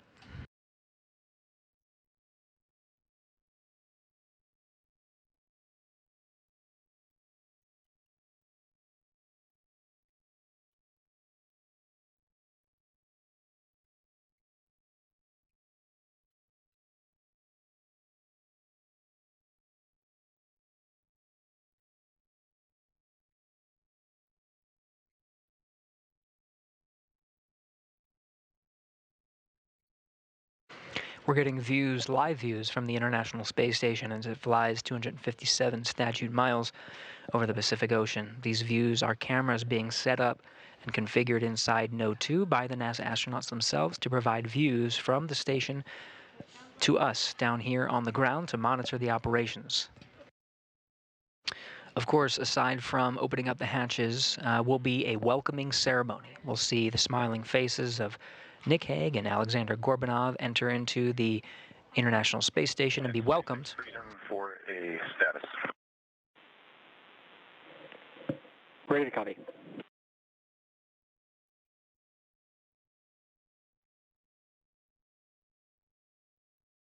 Yeah, we started the 1 hour timer for the suit drying 8 minutes ago, and I am ready in section 3 with an inventory when you're ready to copy. Okay, 1 hour timer 8 minutes ago, so we'll be looking for that in about 50 minutes to complete suit drying, and I'm ready to copy inventory.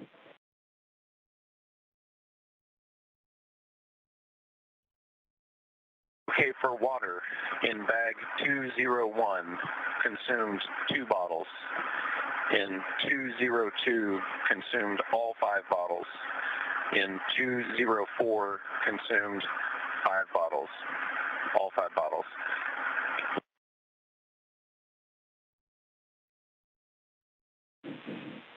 All right, we copy that.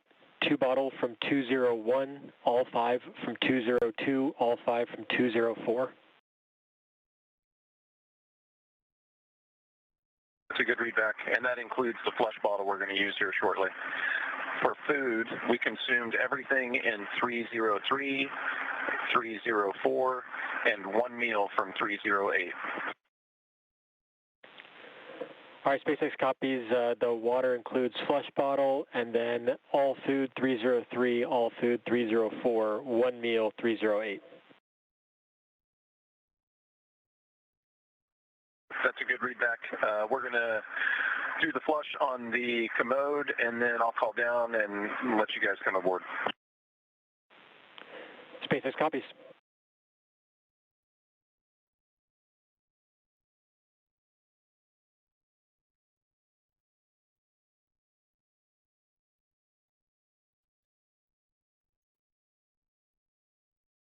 That report comes from Commander Nick Hague aboard Dragon Freedom. Dragon outfitted with the necessary consumables between 2 crew members. Those consumables are tracked and reported to ground teams, so the amount of food and water on board is known for the ride both uphill and downhill. The teams want to make sure that the astronauts have what they need, both for nominal situations and situations in which additional orbits may be necessary for a returning crew to Earth. That is carefully tracked by the ground teams in order to make sure the astronauts have what they need.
Station and Dragon Houston on the big loop. For awareness, we are configuring Dragon for hardline audio.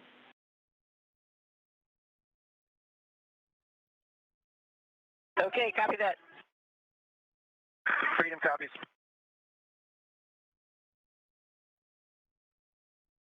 Now again, there is an umbilical that connects Dragon Freedom to the International Space Station. We did talk about the power.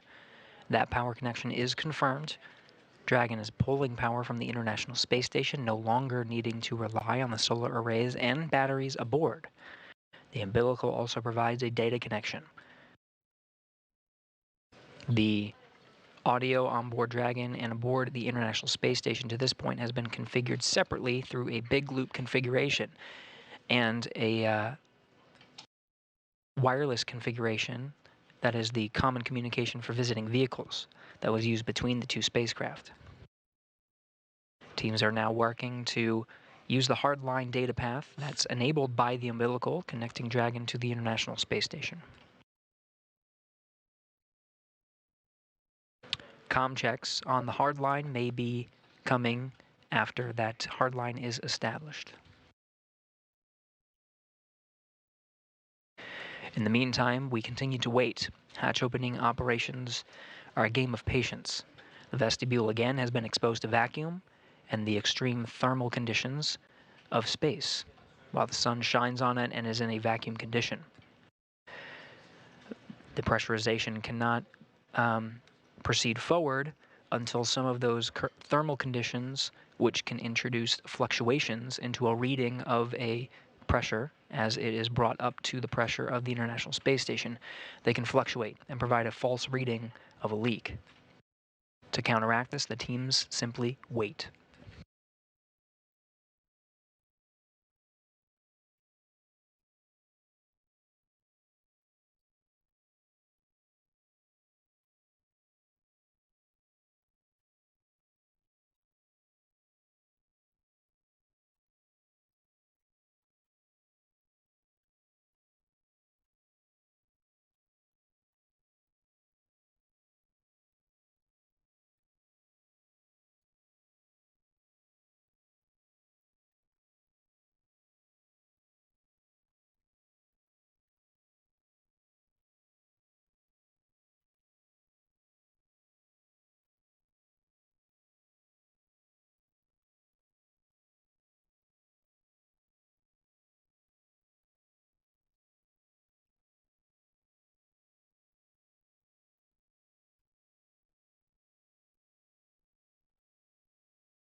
Freedom, Houston.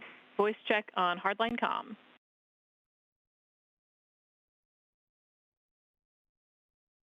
Houston, Freedom, it's got you loud and clear. Copy loud and clear.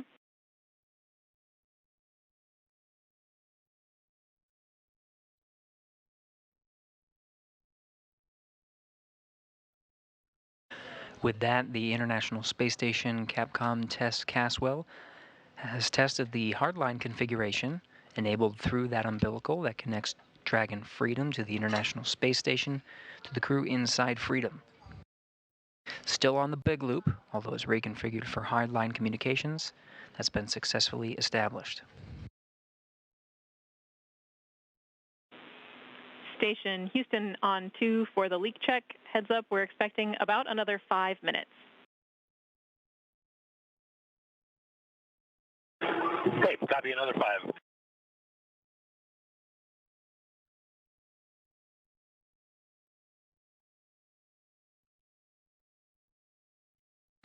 As a reminder, as the vestibule is pressurized in between the station hatch and the Dragon hatch, to ensure that the leak check is solid, it's just a matter of waiting.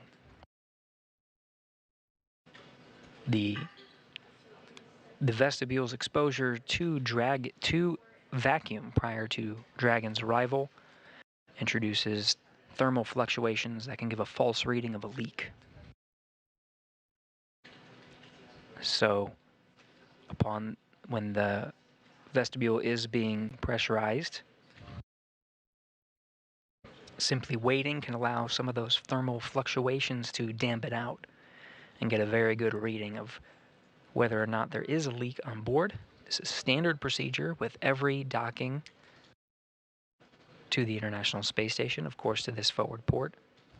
Just following procedures, allowing another few minutes to make sure that it's a good reading and there are no leaks before continuing to press for introducing more pressure into that vacuum space, that vestibule.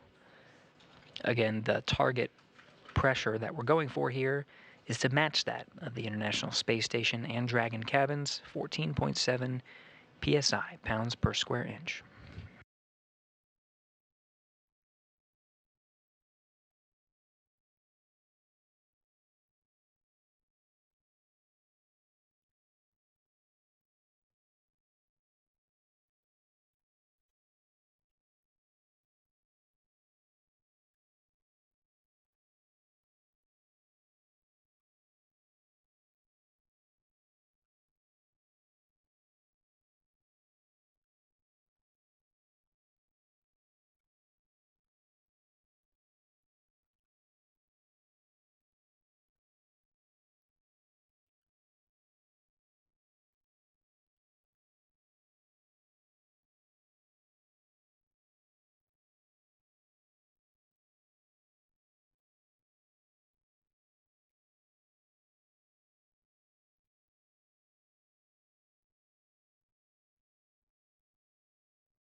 Station Houston on 2 for the leak check.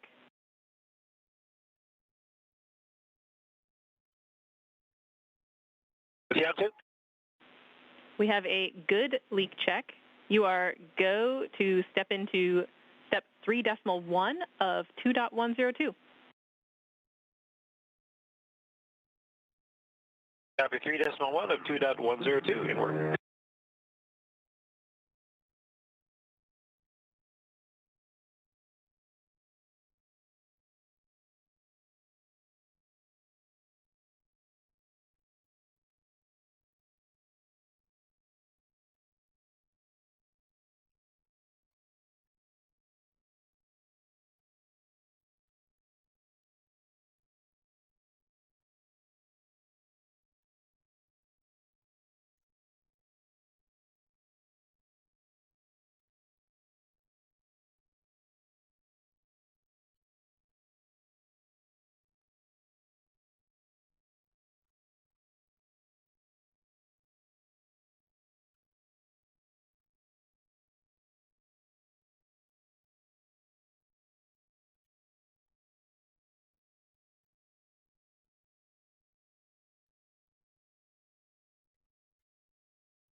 This is Mission Control Houston.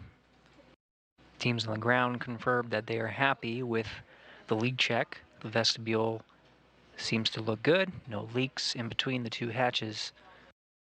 So the procedures that were referenced by the Capcom here in Mission Control Houston, that's Tess Caswell, the voice that you're hearing on the ground, are the steps needed to proceed with pressurizing the vestibule and turning the necessary valves and preparing the hatch for opening.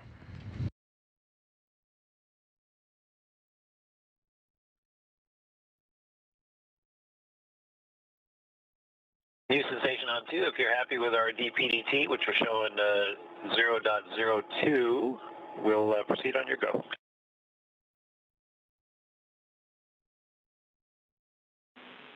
Station Houston, we concur. You are go in 3.2. Go in 3.2 in order.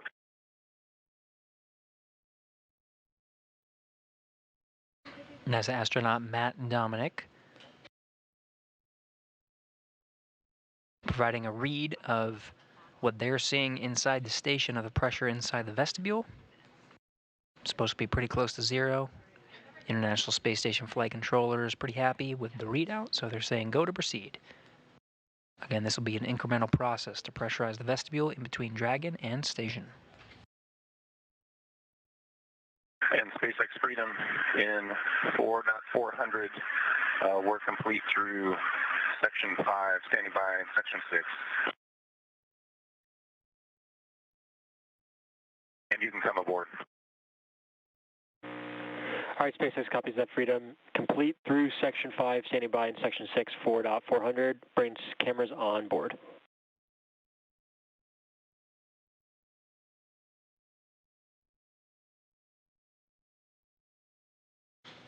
As the crew on board the International Space Station works through the steps to pressurize the vestibule in between the two hatches, the crew inside Dragon Freedom working on their closeout procedures and relaying to the flight control teams. And Station on 2 for 3.3, GMT is 2229. Copy 2229.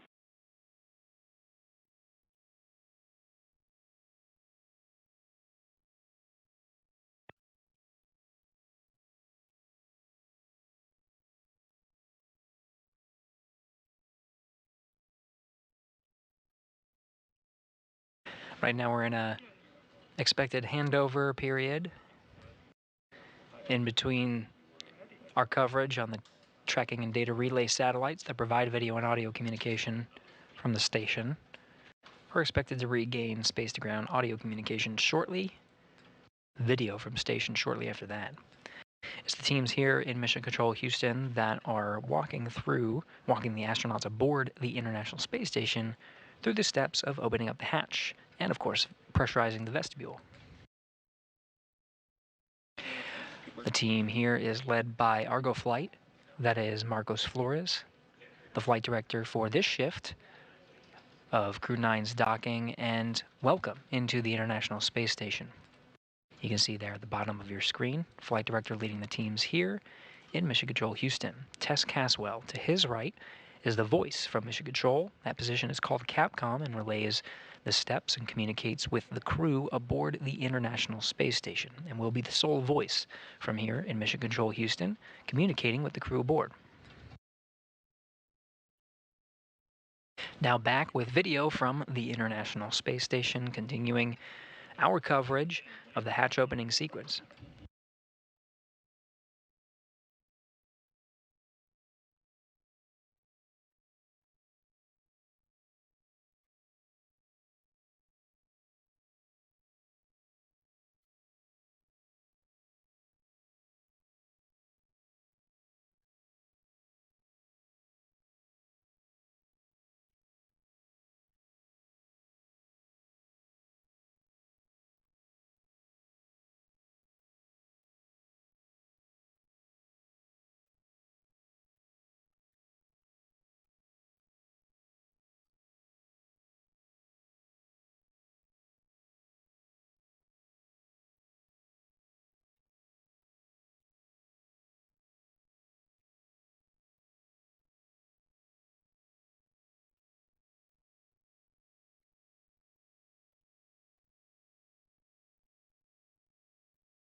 With the crew of Crew-9 enabling onboard video, we now have views from inside the cabin after docking.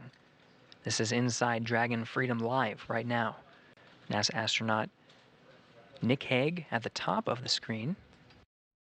Just off to the right there, Mission Specialist Aleksandr Gorbunov, Roscosmos cosmonaut, the two of them, are working through the procedures to open up the hatch, configure the cabin that you're seeing there inside Dragon, before opening up the hatch and entering the International Space Station.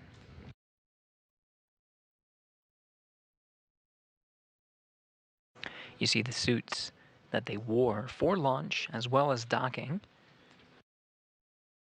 are in the seated positions.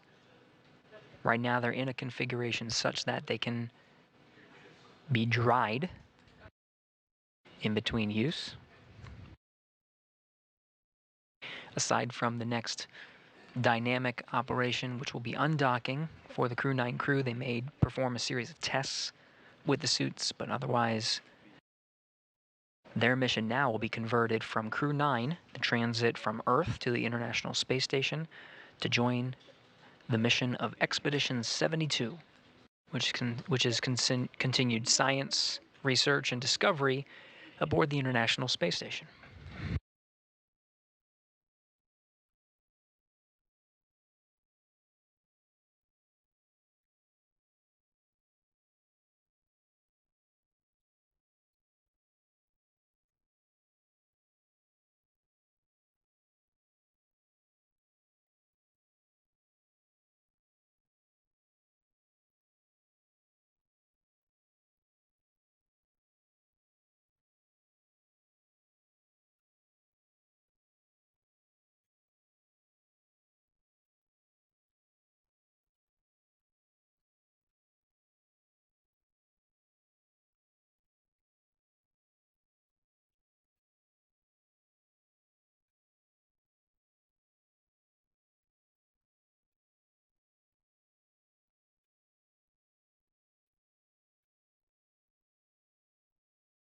Now getting views from the two spacecraft. Again, there is a hatch, multiple hatches actually.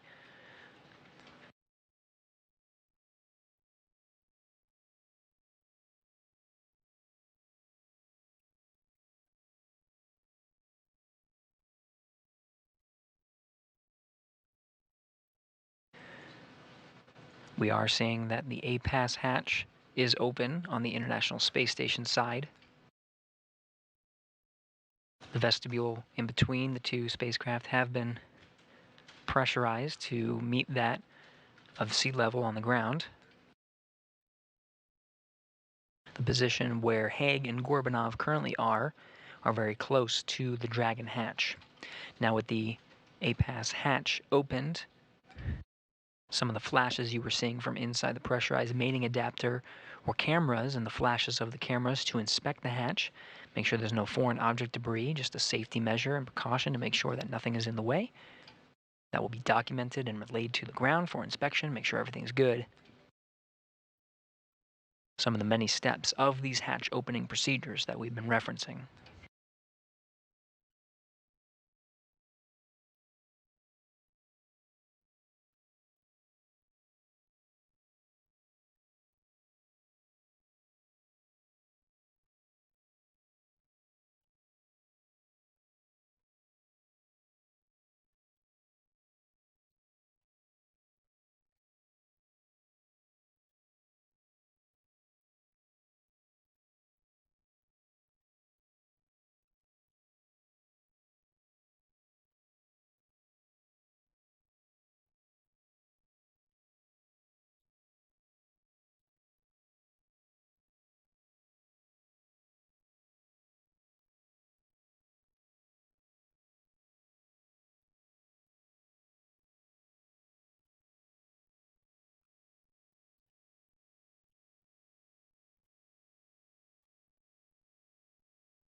This is Mission Control Houston following along. Again, the APAS hatch is open. This is the last hatch on the International Space Station side. There's one more hatch to go, and that's on the Dragon side. Nick Hague and Aleksandr Gorbunov currently waiting patiently inside Dragon Freedom, going through their incremental steps to make sure the hatches can be opened at a safe time. You saw the NASA astronauts in the pressurized mating adapter bring in white cloth. This is part of the procedures of outfitting the hatch for ingress. The hatch itself is metallic and has been exposed to vacuum. As a safety measure, the hatch itself is being covered with this white cloth. There's also a docking fixture that's used. It's sort of a pole that sticks out from the back end of the APAS hatch. That has been removed, as it is an obstacle to crews ingressing through that hatch. Working through the steps incrementally. The crew seems to be on the timeline right now, so we're expecting the hatch opening to happen within the next 30 minutes or so of Dragon. Right now we're looking at a gap in our video coverage from the station. Hoping to beat that gap so we can see some of the crew members enter. But we will be providing continuous coverage through that hatch opening and when the crew are formally welcomed on board the International Space Station. There will be a formal ceremony. In this shot that you're seeing right now, you can actually see the bell, ceremonial bell, which will be rung upon the ingress of the 2 crew members on board Dragon Freedom, welcoming them and joining Expedition 72, rounding out 11 members of 72.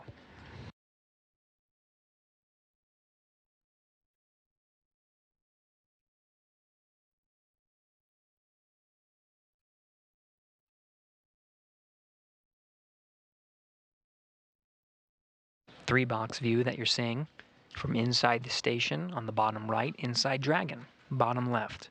Again, NASA astronaut Nick Hague on the top right corner of the screen. From that Dragon cabin view, Gorbunov you see behind some of the seats on the view from the bottom left. And we are seeing Dragon illuminated by the sun a little bit until an orbital sunset. As expected just minutes from now, the views on the outside of station will become a little darker as the station and Dragon pass 260 statute miles over the northern Atlantic Ocean.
More Expedition 72 crew members starting to come into view. In the red shirt there on the left, Roscosmos cosmonaut Aleksandr, former crewmate of Nick Hague. On his Soyuz flight to the International Space Station, they rode together aboard a Soyuz to the International Space Station and joined for their expedition before returning, now reunited in space.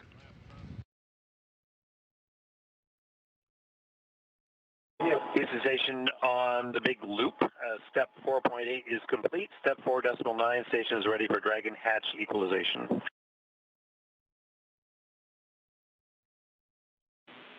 We copy, Mike. We are not quite ready on our side. We'll let you know when we are.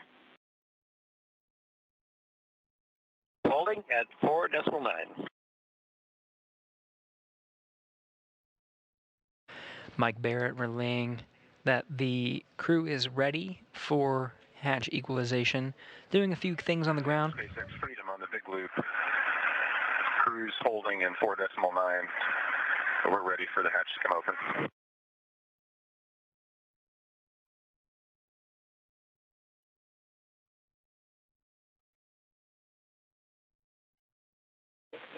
All right, SpaceX copies. We'll be waiting for the ground to be ready for equalization, and that's going to keep us in section 6 of 4.400.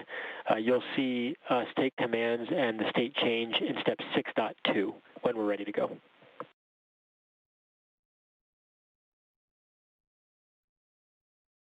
And copy that.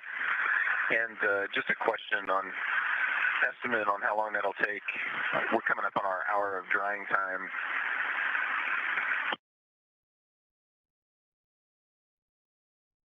No, check that. We got 15 minutes. We'll just wait.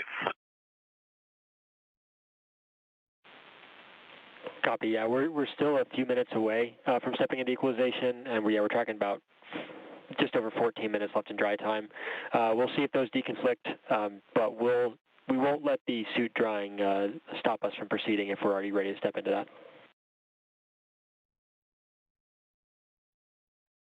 Okay, copy all. And Houston on the big loop, the APAS hatch seals look great, and no condensation noted. We did take a picture of the docking cross. That also looks great. Houston copies.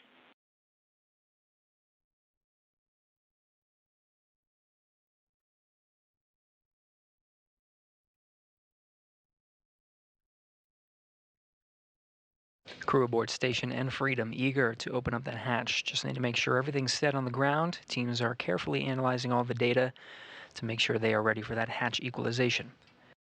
In the meantime, you saw the crew did an inspection of the APAS hatch, the one that's open there in the background, just on the far end of the pressurized mating adapter. That has again been outfitted for safety precautions with cloths. The docking cross has been removed, an obstacle from egress. In addition to noting and inspecting the APAS hatch, taking photographs for the ground to analyze, the crew did report that the APAS hatch looks great. Good news.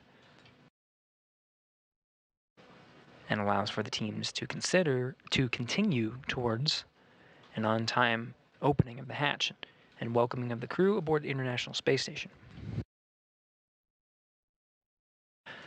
Again, Hague in the background of the Dragon cabin shot. Gorbunov there in the foreground.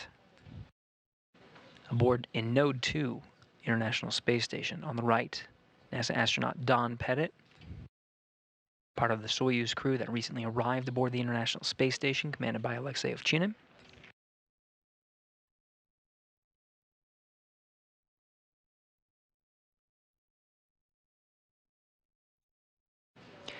Ovchinin there, of course, former crewmate of Hague. They launched together aboard their Soyuz mission to the International Space Station and will be reunited at the welcoming ceremony.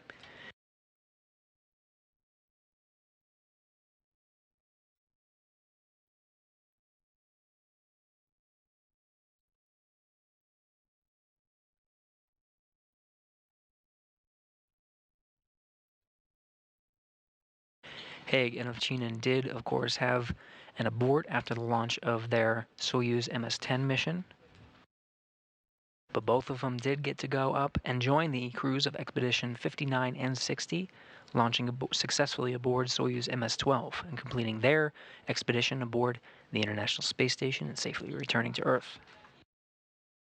Again, the two reunited in space.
3 Roscosmos cosmonauts in view.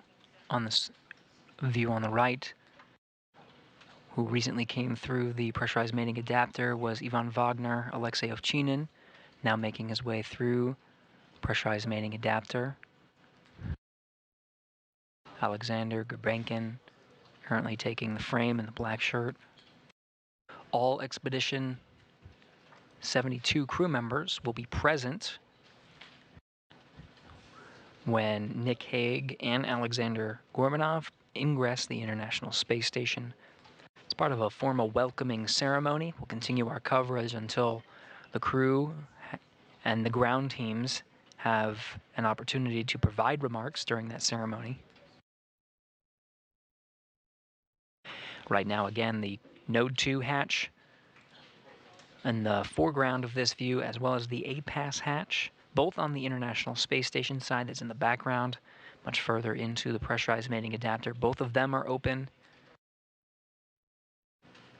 As the teams in space now, both on the International Space Station side as well as the Dragon side, both ready for opening up the final hatch.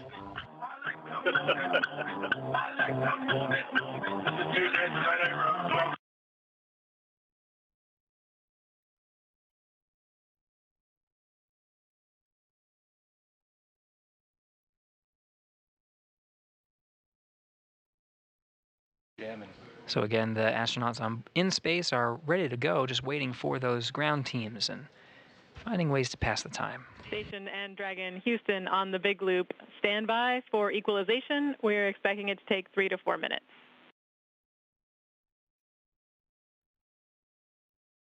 Hey, copy that. Jim copies.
This is Mission Control Houston. For those tuning in, we're continuing to wait for one last step of allowing the hatch pressure to equalize before opening up the final hatch. We've been working through hatch opening sequences over the past hour or so, about an hour and a half since docking at 4:30 p.m. Central Time. The ground teams have instructed the astronauts on board to wait until equalization is achieved before proceeding to open up with the hatch. Hoping to hear that call momentarily. This is a view from inside Dragon Freedom. NASA astronaut Commander Nick Hague in the background there on the comms. Mission Specialist Roscosmos cosmonaut Aleksandr Gorbunov there in the foreground.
This is Mission Control Houston. You're getting views from both inside the Dragon Freedom cabin as well as from inside the International Space Station Node 2. Astronauts on board both vehicles waiting patiently. We're waiting for a go from ground teams analyzing the pressure inside each of the respective spacecraft and waiting for a go to open up that last hatch, Dragon hatch.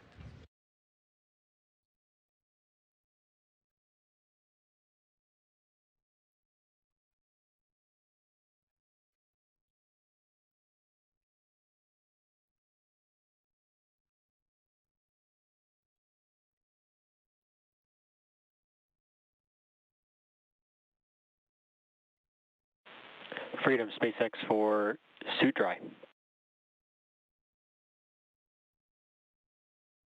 Freedom's with you. All right, we're happy with the suit dry timer now, so you are go for commanding the suit fan off before we step into hatch opening.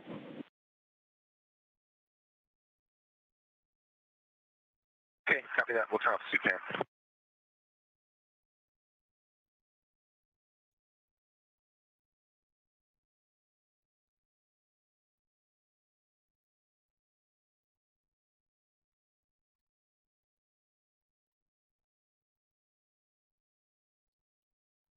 See NASA astronaut Nick Hague working on the displays, the console there inside Dragon Freedom. The command to disable those suit fans is on that console. Suit fan and suit drying procedures are done after doffing suits through various phases of space flight. For these two astronauts, after doffing the suits after orbital insertion, suit drying was part of the procedures there as well, before they were once again donned prior to the approach initiation burn. Those suits were doffed again after the docking sequence was complete. That includes a soft capture. Freedom, SpaceX on the big loop. We see the suit fans are off. So at this time, you are go for hatch opening per the decal, followed by the remaining actions in 4.400, Section 6. Copies. We're going to open the hatch per decal and then remaining steps in section 6, 4.400. Good, readback, and we'll just follow up after hatch open on the completion of 4.012 as well, but we can go ahead and step into the hatch hops. Okay, copy that.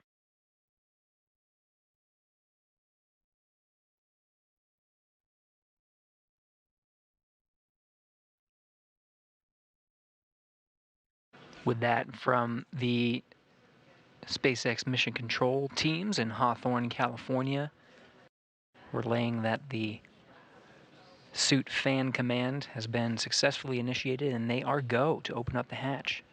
We got a great view from inside the space station here, and we're starting to see it illuminate.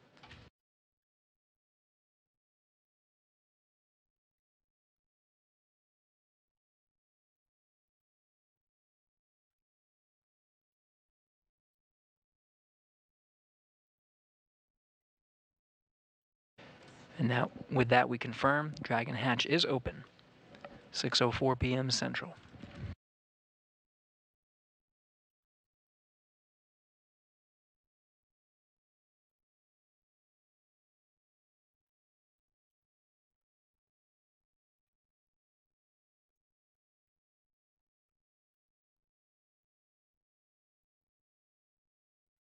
SpaceX Freedom hatch is open. Copy, hatch open.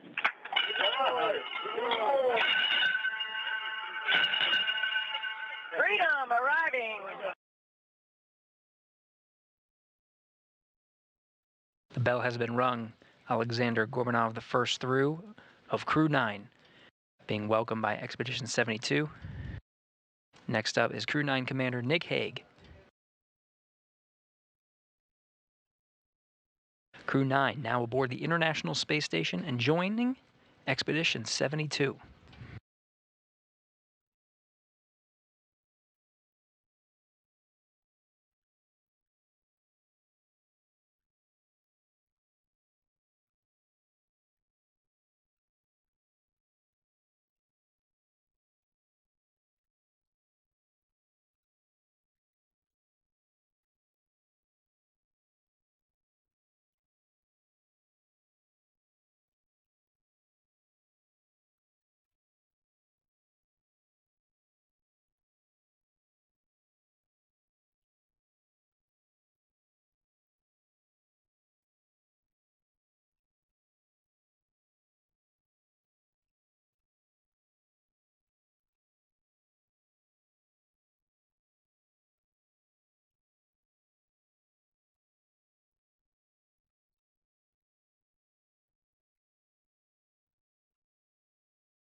Again, Crew-9 on board the International Space Station. That ingress coming shortly after the hatches were opened at 6:04 p.m. Central Time, being welcomed by the crew of Expedition 72.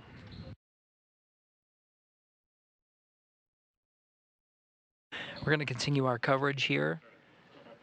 We have a planned formal welcoming ceremony.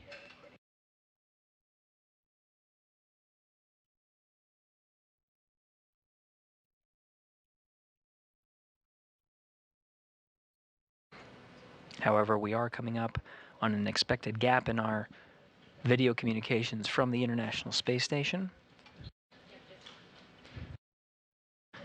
So So just as the crew was patient with the hatch opening operations, we will be patient with the crew, setting up for the welcome ceremony when we recover that video just around shortly after 6:30 p.m. Central Time.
Again, Hague and Gorbunov on board the International Space Station. Gorbunov in frame right now, but they're going to take some time and speak with some of their crewmates. But we will be continuing our coverage through the formal welcoming ceremony.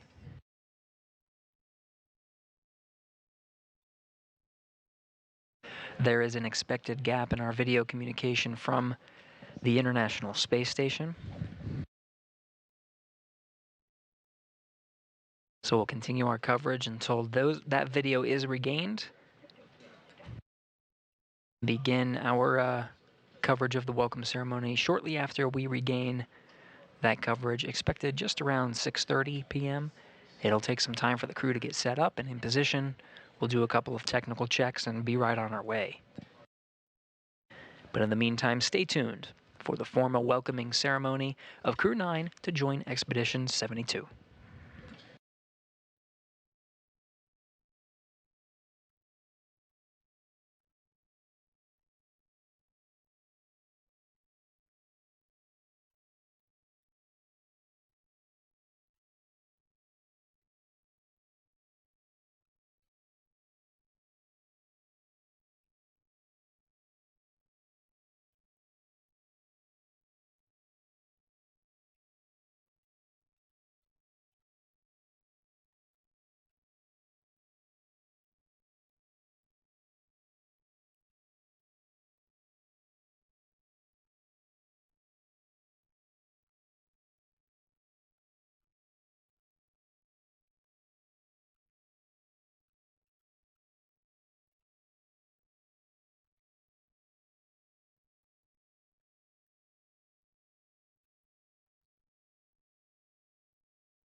Now in a short handover of our video and audio from the International Space Station as expected.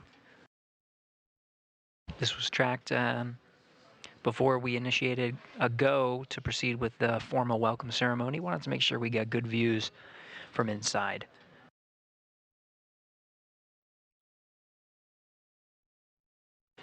This handover is expected to last a couple of minutes before we regain views from on board. And we'll go through a couple of steps, setting up for good scenes before proceeding with the welcome ceremony itself. Teams in Mission Control Houston have been led by Flight Director Marcos Flores, coming on console prior to the joint operations, just prior to the approach initiation burn, and following along all the way through docking, which happened right on time today, 4:30 p.m. Central Time. The crew then proceeded to close out the Dragon cabin, doff their suits, and get ready to enter the International Space Station. In 2.102, step 6.1, IMV duct installations complete. Your go for IMV fan activation. Houston copies. Nick, thanks.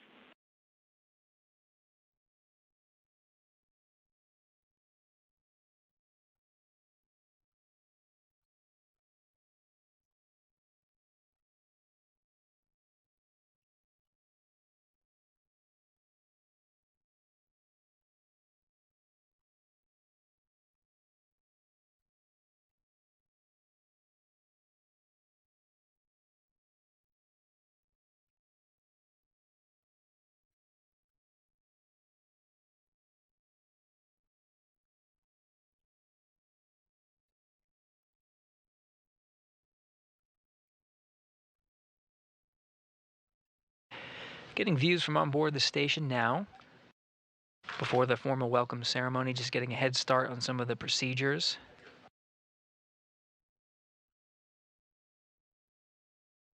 Around the welcome ceremony, stowage of some bags, closing out the Dragon cabin. The communications from on board might be a little spotty, which is why we're holding on executing the welcome ceremony for now. We'll again continue our coverage until that's done, but we may lose some views here and there until we get solid communications expected just in about 10 minutes.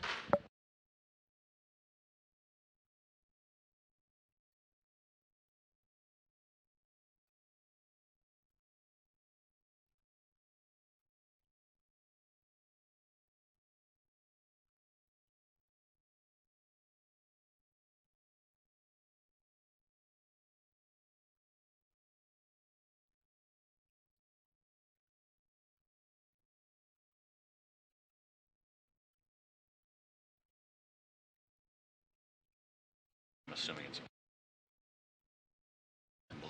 The two Dragon commanders now inside Freedom.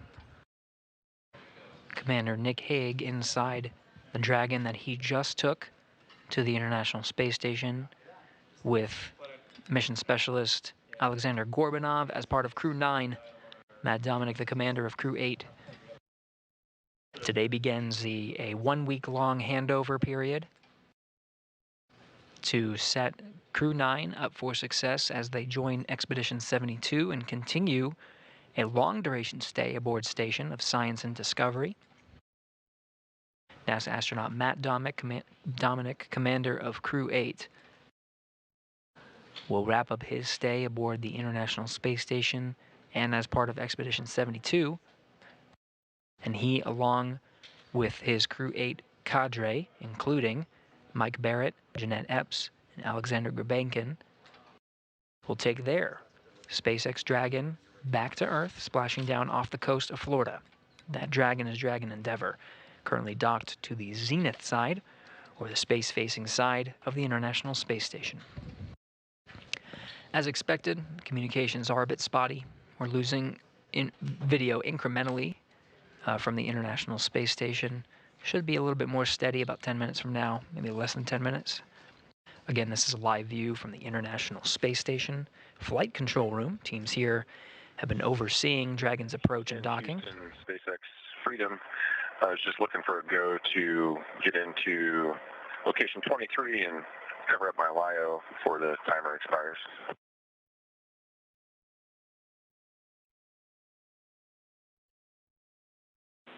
Checking, Nick.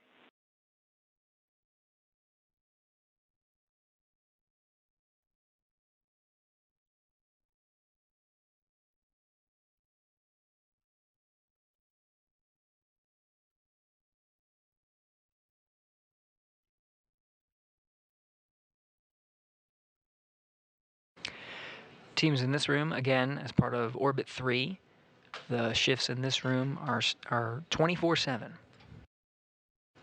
So 3 shifts per day, every day of the year, making sure that astronauts aboard the International Space Station, who have been there continuously for coming up on 24 years, making sure that they have everything they need and they're well looked after. And it's from this room that it happens. Marcos Flores is the flight director overseeing the operations today from approach and docking. Houston on 2 for Nick. We are go for step 6.3. Copy, go for 6.3. Thank you. Commander Nick Hague of Crew-9, NASA astronaut, proceeding with some of the closeout duties of the Dragon cabin ahead of our welcome ceremony. Again, Marcos Flores is the flight director today. On the bottom of the screen, Tess Caswell is the voice from here in Mission Control up to the crew. She's the one communicating from Houston up to the crew.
And SpaceX Freedom, step 6.5, the LIO cartridge is sealed and installed. That's cartridge 1's back in the active, sealed.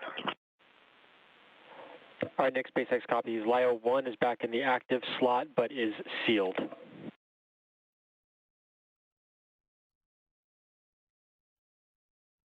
Good feedback.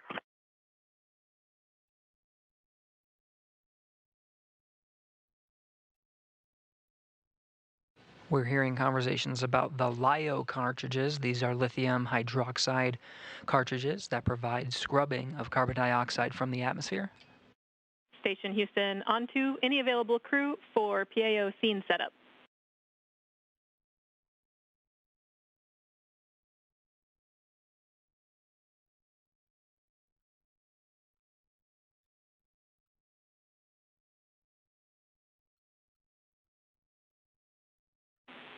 Jeanette, we are looking to zoom out the Node 22 HD camera a little bit so that we can be sure we'll fit everyone into that view for the event.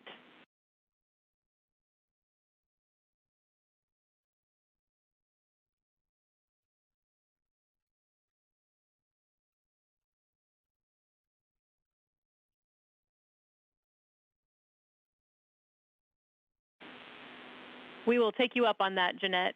Please move it back a little bit so we can get a wider field of view, make sure we can get everyone into the frame. Thank you.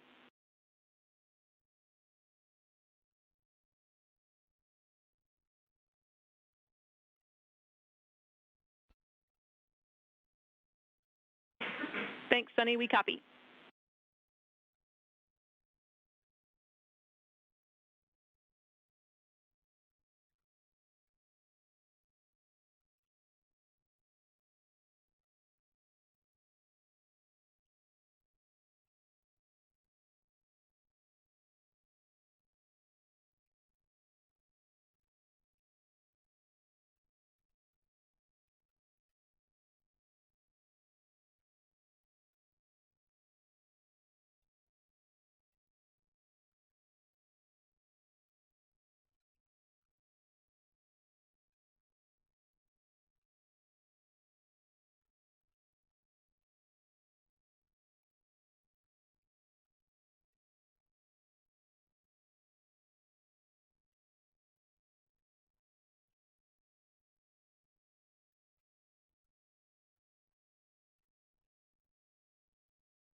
Okay, 5, 4, 3, 2, 1. How am I coming through?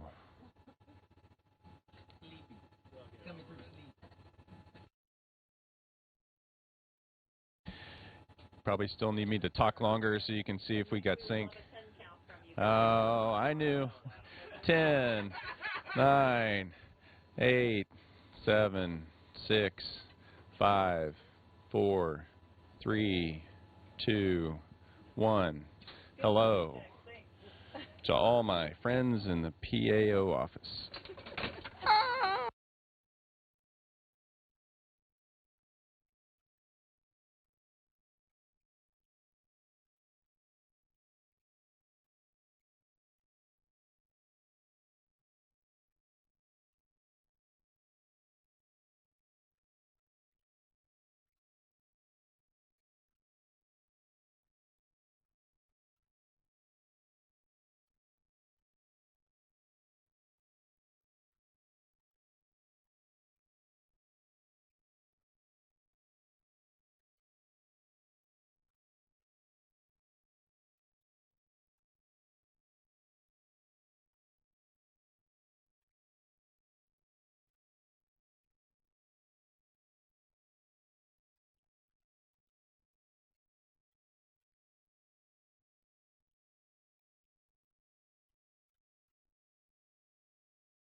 Houston, are you ready?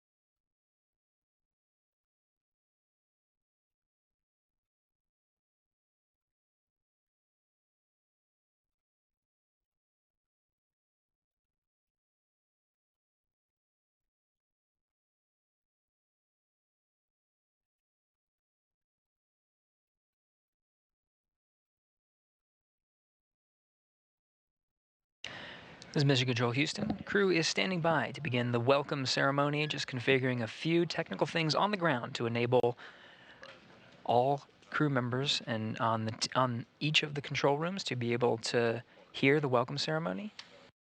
Just stand by a few minutes. We'll be beginning momentarily.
Okay, 1, 2, 3, 4, 5.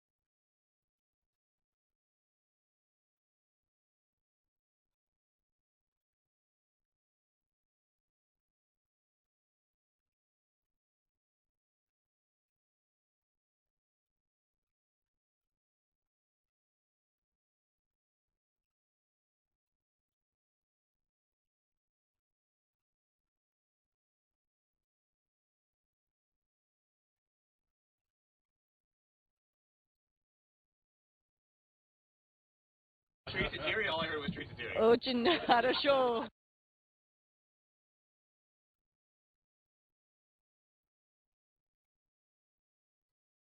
Суд Москвы, отвечаю в СГ-2. Проверяем связь. 1, 2, 3, 4, 5. Как вы слышите меня?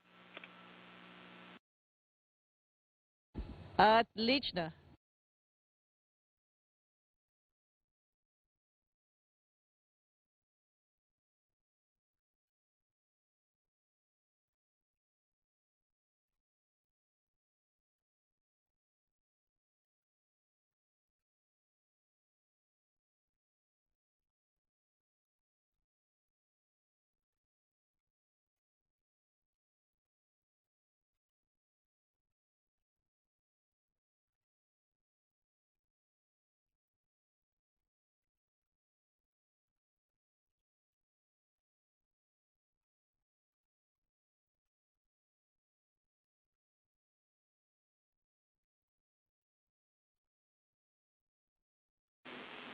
Station Houston, are you ready for the event? We are ready for the event.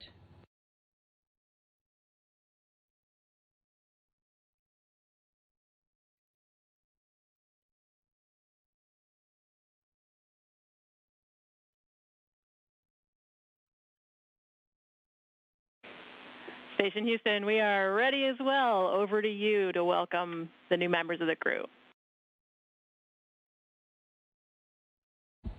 On behalf of Expedition 72, I just want to say welcome to our new compadres from Dragon Freedom.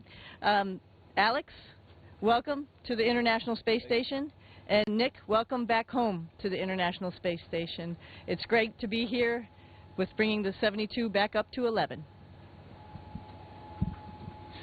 Thanks, Sunny. Alex and I had a smooth ride up here, and so first off I just want to say thank you to the teams that got us ready to fly Freedom to the station, and it was a awesome ride. And coming through the hatch and seeing all the smiles, and as much as I've laughed and cried in the last 10 minutes, I know it's going to be an amazing expedition, so I'm really looking forward to getting to work up here. So I'm very happy to be here in this huge, amazing laboratory, International Space Station. And I'm looking forward to working with this crew, Expedition 72, and with people who are supporting us on the ground, МСС Houston, МСС Moscow.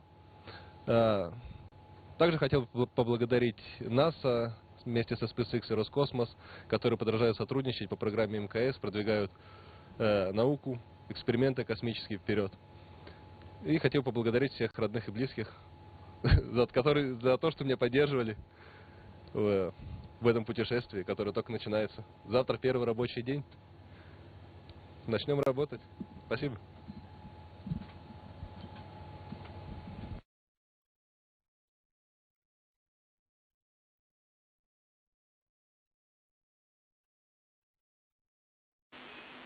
Thank you for the words. At this time, Glavany has an additional message for Nick and Alex.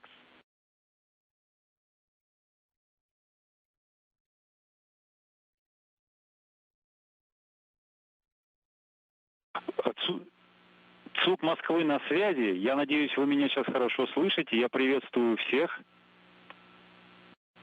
Здравствуйте, добрый вечер. Ника и Александра мы приветствуем отдельно, особо поздравляем с благополучным прибытием на борт и началом космической вахты. Удачи вам.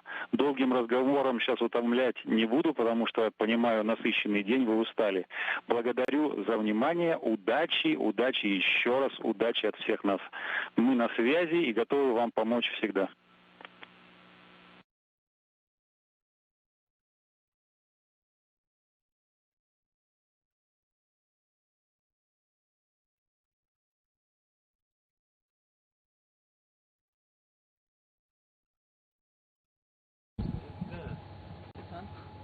Спасибо за теплые слова. Будем работать с завтрашнего дня, да. Начнем космическую вахту, посмотрим, сколько продлится.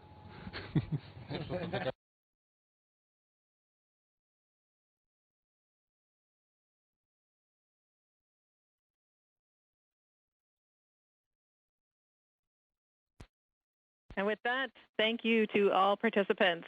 Station, we are now resuming operational audio communications.